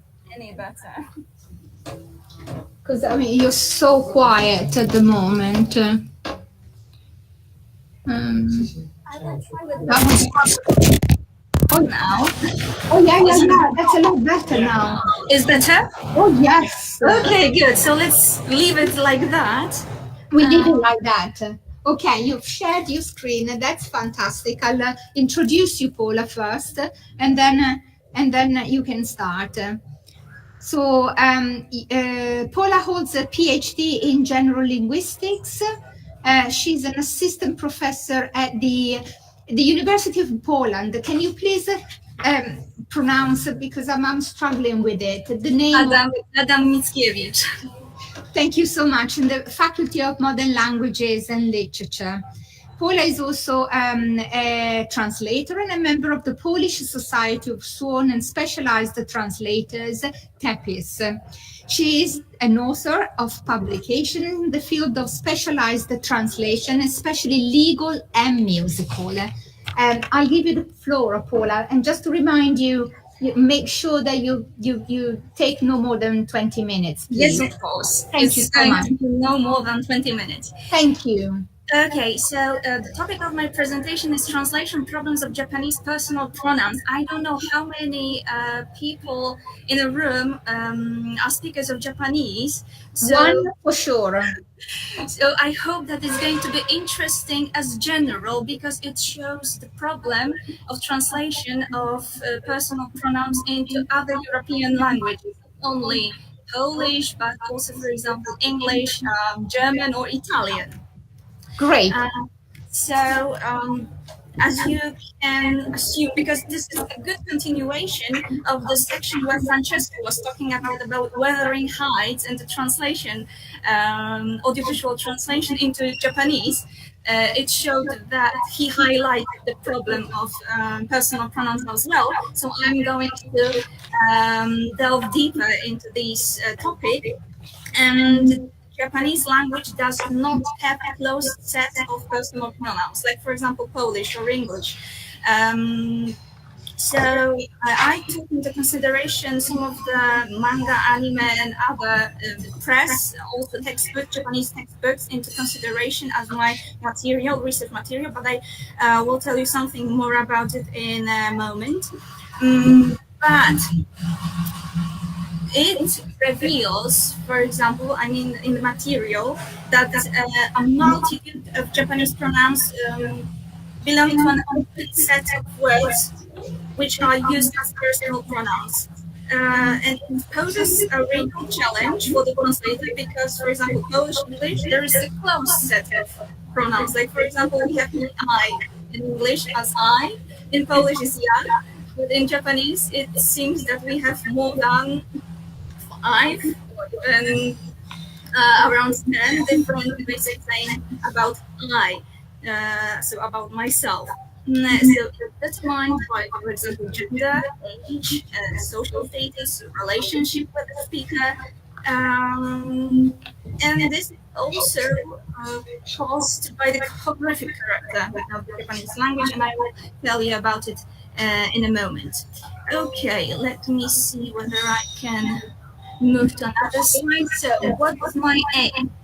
The aim of my presentation is just to show the range of personal pronouns in Japanese in the translational aspect. You will see that there are many of them, not only in first person singular, but also in second, the third, and also in plural form. What was my research method? Mostly it was my empirical observation, also the analysis of Japanese literature, manga, anime, or also Japanese advertisement. As you can see, apart from manga, anime, prep materials, as my research method, research material, there were some internet sources and Japanese textbooks. Okay, let's move on to the main analysis.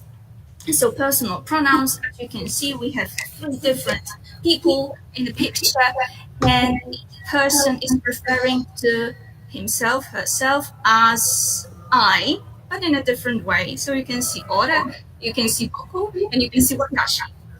Ora, for example, refers to a man who thinks very highly about himself. Boku is also for men, but it's a little less high than ore. I will tell you more in a moment about it. And watashi is the most neutral one. So this is the safer, let's say, the safest way of saying about myself, about I, with watashi. Okay. So as I told you at the very beginning, there is a problem of why we have such a wide range of Japanese personal pronouns. It is because of keigo. Keigo, so honorificativeness. So we would like to be very polite to our speaker, our interlocutor who we are talking to. And there are many different levels of honorificativeness in Japanese. As you can see, there are 2 main, let's say, for informal language and formal language. And when it comes to formal language, we have 3 levels: neutral, which is very polite; modest; and exalting honorificative. There are also some more, but we can say that they are hypernames rather than hyperonyms when it comes to tenego and kenjo. Okay. Apart from, because I have to say something more also about suffixes. So not only personal pronouns, but suffixes. In Japanese, when we talk about somebody, we use surname, name, or function that he or she has in a society. For example, teacher, then we say sensei, or if somebody is a doctor or lawyer, we use specific suffixes. And those that I would like to prefer, that you can see in the pictures, the most common one, which is, let's say, the most neutral one, is san. It's not as formal, for example, as in Polish, pan, pani, or in English, Mr. and Mrs. Then we have sama, which is very formal and even more formal than Polish, pan, pani, more formal than English, Mr. and Mrs. The one that I mentioned, sensei, which is very formal. We use it toward teachers, doctors, also lawyers. Senpai, we really can't translate it into our European social norms, let's say, because this is something that we call somebody like that when a person works in the same place as we, but longer, or for example, in school, is older than us. So then we use senpai. Don't know. It's like dear Sir, Madam. It's very formal and it's rather used in written form. This one is informal. We use it towards, for example, boys, which we know, sometimes to girls, but it's rather rare, but still common.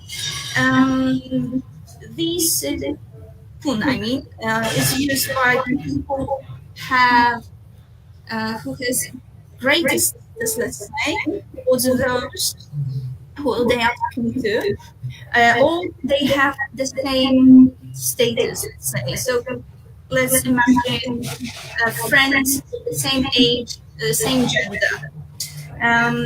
Chan is also informal, and it is used mostly towards children, or maybe it's women, female parts of the family, also between brothers, very close friends, or people that we know since our childhood. And we have which is the same as San, but in different dialect in Kansai Bay, which is used in Osaka, Kyoto. Okay. So coming back to personal pronouns, because these were suffixes that we use. Personal pronouns, as you can see, there are 4 different points that I would like to mention. Firstly, personal pronouns indicate the social status of a person. So thanks to that, we know more about the person. These words also indicate functions in society. For example, if we have sensei, then we know it's a teacher, or oji-san is a grandfather. One thing that should be also mentioned is that some of these personal pronouns change meaning. And so, for example, some archaic words like kisama, teme, now are very offensive. So if we call somebody like that, we may offend somebody very deeply. But previously, centuries ago, it was we said that to somebody who, I mean, it was very provocative, and we think very highly of somebody. So it changed meaning completely. And we also have waranare, kare, also, which are not used as much as we used it before. Then there is one more phenomena that I would like to discuss, which is yakwarigo. Yakwarigo. This is something when we talk about fictional characters. So we have reality when we talk about somebody in the real world, and we have also fictional characters like manga, anime. When also we have characters in the movie, and they talk in a specific way about themselves. So this is yakwarigo. So I will discuss both reality and also yakwarigo. So to start with, pronouns in first person singular, it shows the closeness of people's relationships in conversation. You will see, I will show you the examples of watakushi, watashi, atashi, and atai. What are the differences? Also gender. So which are being used by men, which are being used by women. Also, it shows social relations. So if we know somebody, or somebody is completely unknown to us, or for example, we meet for the first time. Age, so if somebody is older than us or younger than us. Also region, it depends on the region. We see some different pronouns when we live in a different part of Japan. Occupation as well. So this is connected with these suffixes that I mentioned before. Also, there are some archaisms like samurai. So you can find it in Yakwarigo. And there are also some different personal pronouns in first person singular on website. It's a kind of slang when people are referring to oneself as Atekushi. Okay, starting with Watakushi. This one is very polite. It is not used on a daily basis, so it's not very regular. It's mainly addressed to a person with a much higher status than the interlocutor, so to show politeness as much as possible. So the best it is shown in the picture when we see Angelina Jolie and Queen when they meet, and how Angelina should say about herself as I to the Queen. So she would say Watakushi. Also to show humility. But in other situations, you have to remember it can mean toading. So depending on the situation, we use different personal pronoun. I mean, first person singular.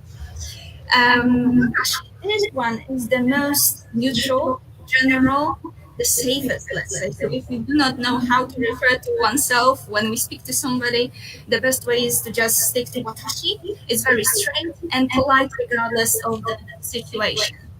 This one is very interesting. It's kochira, and kochira means, I mean, we use kochira only when we talk by a phone. And we introduce ourselves, we say kochira Paula desu, for example. So we use it only when talking via phone. Very interesting one is atashi, and this one is regarded as sweet and mainly used by girls or young women. And we use it is used instead of watashi to sound more girly, more sweet. But when it comes to men and tough women, they do not use atashi. Then we have boku. Boku is used mostly by men. This one is masculine, a little boyish, not very polite. This one is used primarily by men, but tomboys and girls who want to be more assertive will use boku. However, this is considered unfeminine, but we can find such examples. Here we have such an example, for example, from Sailor Moon TV series, but it's not only that it happens in anime, manga, or games, but also it exists in the real world. For example, in the subculture of otaku, we have bokugo or bokushujo, so the so-called boku girl, and it represents, I mean, such girl wears short haircut, is a little bit boyish in her behavior, and also thinks about herself more in a man way, let's say. And Jibun or Washi, it means mostly older men are talking about themselves in such a way, and also older towards younger. Then we have Ore, which is extremely familiar, used mainly by men, very informal one, because we use it in private conversation when they talk among friends. I call it the version of Super Boku because it's even stronger than Boku. It's typically masculine, rough, heavy, and even a little bit naughty. And as you can see, Ore means tough guy or even a badass. But as you can see, girls never use Ore unless they are really tough, or at least want to be considered as such. So not only in Yakwarigo, but also in real world, we will find examples when girls are talking about themselves in Ore way. So because they do not care about any good manners, so they think they can use it then Ore pronoun. And we have such way that we call such a girl, which is oreko. This is ore girl, and it shows that she is violent. I can't find proper English equivalent for it. So tough guy, so tough girl, let's say. That would be oreko. And we also have ware. It's a rather archaic one in literal language, and in general language it will be rather familiar. This one is also from Selamun TV series. Okay, when it comes to pronouns in second person singular, as you can see also we have a wide range of different pronouns when we refer to second person singular, so you. We have san, sama. San is very neutral, polite, formal as well. But sama is, let's say, more formal than san. Then we have anata, which is formal pronoun, sometimes used in relation to a partner or spouse. When it comes to some informal ways of calling somebody, we have anta, sochira. So we have kochira and sochira when we refer to you in a phone call. When it comes to familiar ways of talking about somebody, we have otaku, kimi, omae, which is very familiar, which is ome, which is extremely familiar and even offensive. Tanaki-sama, as I told you, they changed meaning and now they are very offensive when we talk about somebody. When it comes to pronouns in third person singular, as you can see, also we have a wide range of them. We can talk about somebody in a polite way. We can talk about somebody in a polite way, but if the person is absent, when we know somebody, so it's going to be a bit familiar, but also in a way when somebody is absent. And also kare, kanojo, when we refer to he, so to the man, which is extremely familiar, and kanojo, she, which is also extremely familiar. Pronouns in first person plural, so we are moving to plurals. Very solemn and formal would be watakushi domo. Then we have neutral, polite way of saying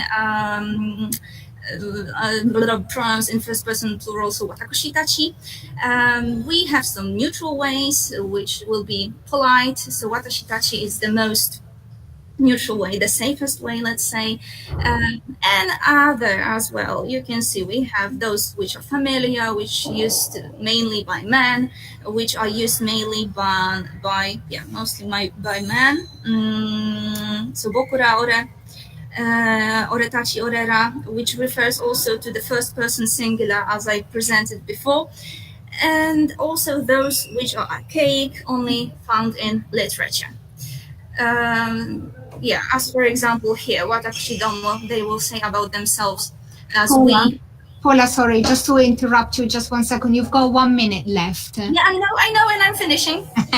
Thank you, you're there. Thank you. Also, you can see in the second person plural, we can different ways of saying in a polite way or in a neutral way. In the third person plural as well, we have the same differentiation.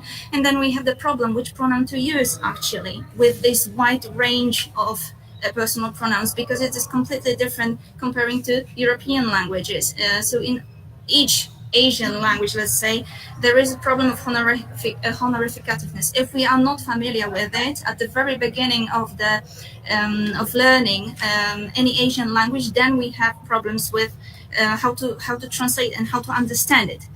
To sum up, I presented most pronouns and discussed most of them, but you have to remember that probably I didn't mention all of them because language is a living thing, and even now some new personal pronouns may appear, especially in Yakwarigo. There is wide diversity of different personal pronouns, but what's useful, thanks to such personal pronouns, such diversity, it reflects a personality, an attitude. So how the person thinks about herself, about himself, and the use of a particular pronoun says a lot about a person. So from the very start, we know more about the person, who we are talking to. So that's mostly what I wanted to talk about. Thank you very much for your attention. That's everything what I wanted to say. Thank you so much, Paula. Thank you so much. That was something totally new to me and to some participants here, but we also have some Japanese specialists too. I'll have to move on to our next speaker, but hopefully we will have a few minutes for questions later. We've got to finish definitely by quarter two, because otherwise the institution is going to shut us inside and we don't want to. So I'll move on to our next. Thank you again, Paula. Thank you. Move on to our next speaker, Amjad. Amjad, am I pronouncing your name correctly? Yeah, you are. Unmute yourself, please. Thank you. Yes, you have pronounced it correctly. Thank you. Thank you. Thank you. You can see I'm a little bit in the dark because we've switched off our lights to be able to see the screen. At the are you sharing your screen at the moment?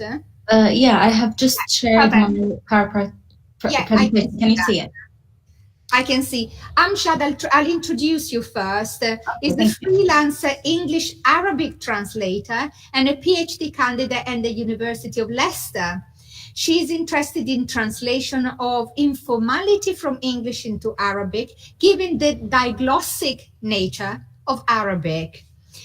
Amjad is also doing her PhD on the translation of alternative self-help books from English into Arabic. She's also interested in narrative theory and how translation decisions can support a false and unfair public narrative. Another theory she's interested in is functional equivalence when translating informality. Amjad has secured a BA with first honor from, well done, from King Abdul Aziz University, Jeddah, in Saudi Arabia, and an MA in Translation Studies with distinction from the University of Leicester.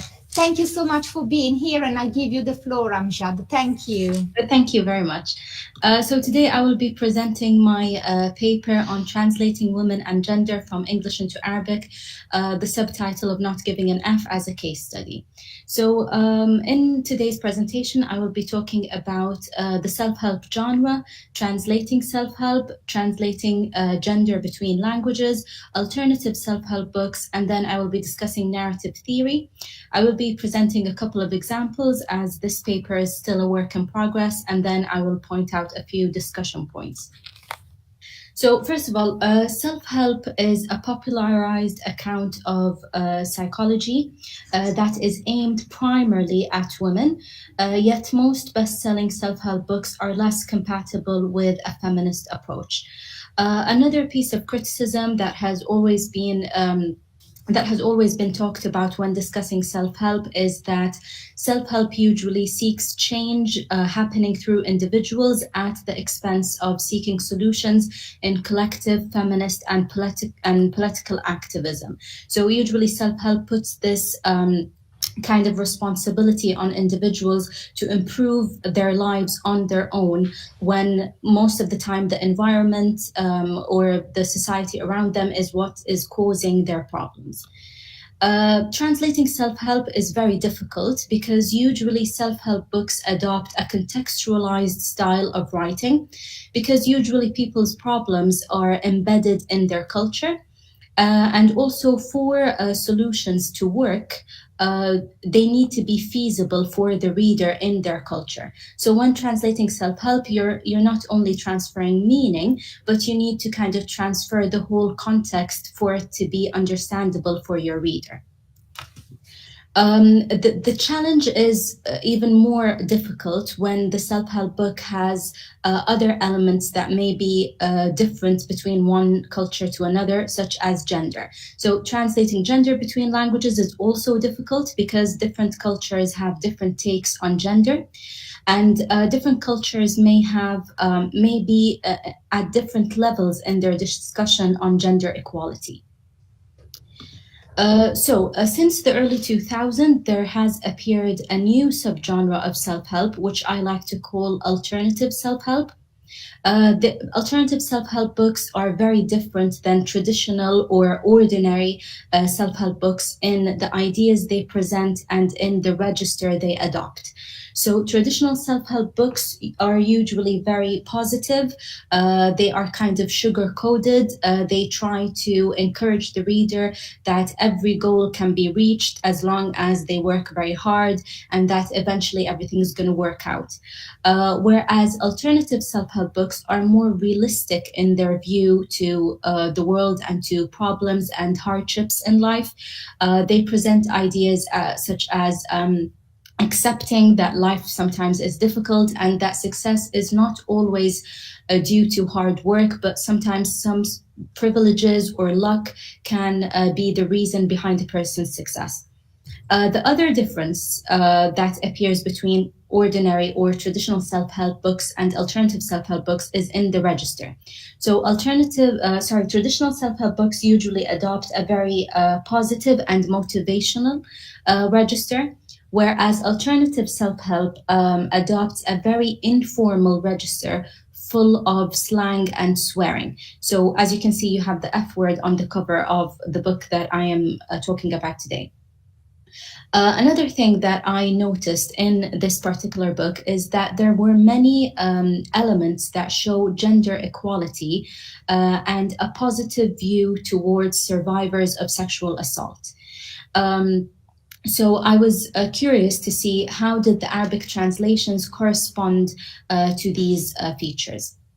I will be looking at my examples through a narrative theory. Narrative theory, in this case, I'm not using it to establish the degree of mismatch between source and target text, rather what dimensions of negativity are developed and how they impact the new context of narration. The type of narrative that I will be looking at is public narratives. Public narratives are narratives that are bigger than a specific individual.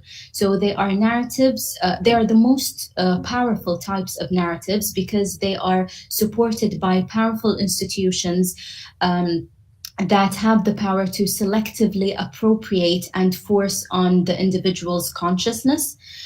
Translators play a very big role, a crucial role actually, in circulating public narratives. As we all know, language is not only a tool of communication, but it can be a manipulative tool also. And there is a rising recognition of the power invested in the translator to change texts in order to change the world. So the first example that I will be discussing today is in the source text, there appeared a fixed expression, which is an incent survivor. This was translated into Arabic as I'm going to read the back translation. That lady was one of the women who were sexually harassed by family members in their childhood. So as we can see, incent survivor, it's a fixed expression or a semi-fixed expression. Fixed expressions are different than idioms in that they you can know the meaning of the fixed expression from the meaning of the actual words. And what they do is they evoke in the mind of the reader a range of associations, and this is usually why they are used. So there is no equivalent to this fixed expression in Arabic. So the translator was translating by paraphrasing.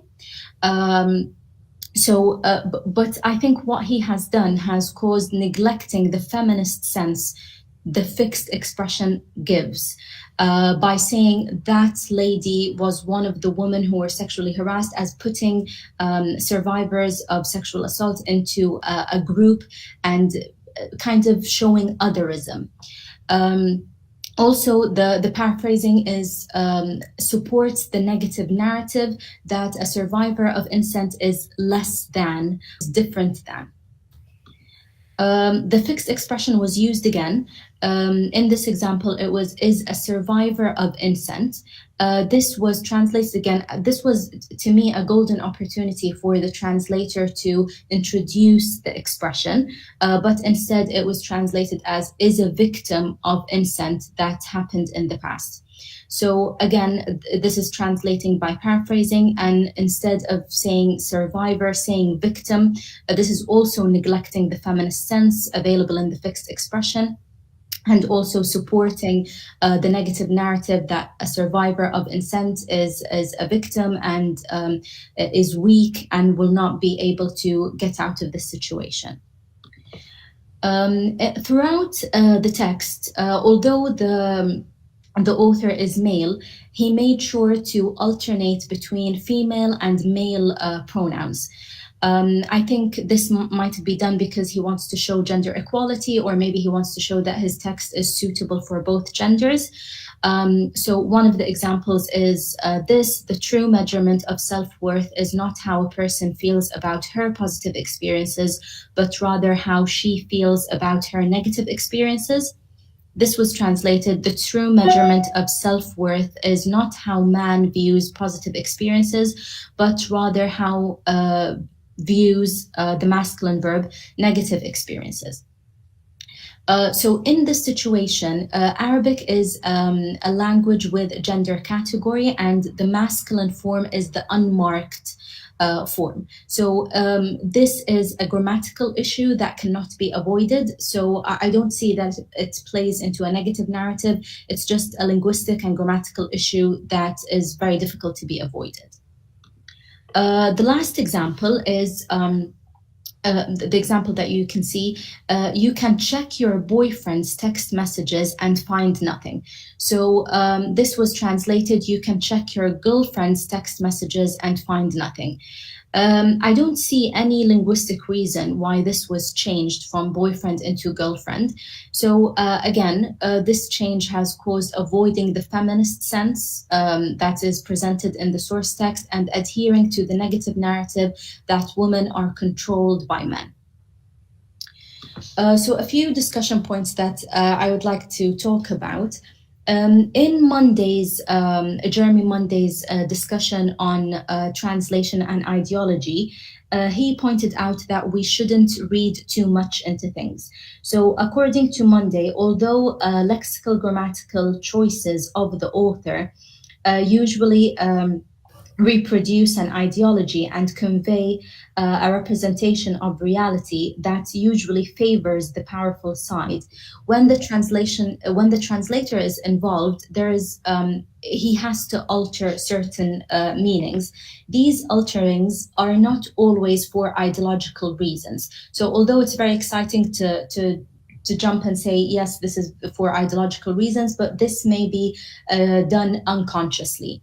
But still, whether they're done consciously or unconsciously, they still have an effect on the reader. Also, the translator may be adhering to translation norms, but although translation norms govern what is appropriate and what's not appropriate, there is still a margin for choice.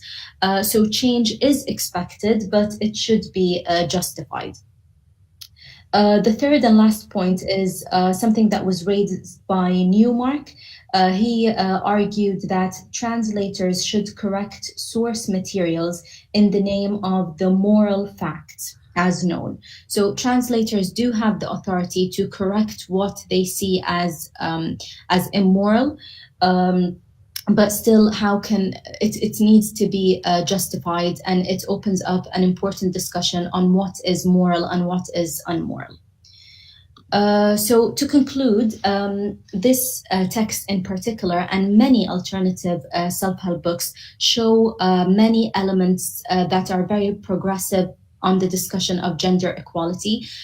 This specific book showed many elements that showed gender equality and a positive view to survivors of sexual assault. And I was interested to see how did the Arabic translation do and whether or not they corresponded, how did they correspond to these features.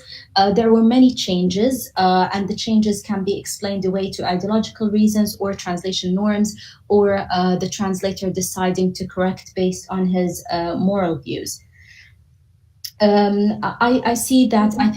I think that translating self-help is a very important subject that has not yet been given the attention that it should have been given, and I think it is a very interesting subject to study. Thank you very much for listening, and I'm open to any questions. Thank you so much. I'm Shada. Wow. Thank you so much. And I wish we had the time for questions. Unfortunately, I've just been told that we've got to move to the main lecture room for the concluding remarks. But I just wanted to say to you, good luck with your PhD. You're doing a very interesting, you're exploring a very interesting and new topic. I also have a PhD students that come from Saudi Arabia. And so I kind of like feel connected with, what you're doing, with you and what you're doing. So, like keep on working so hard. And thank you so much for presenting your work. Thank you. Thank you, everyone. And thank you to the other speakers. And Carmen, who was here, who presented in person.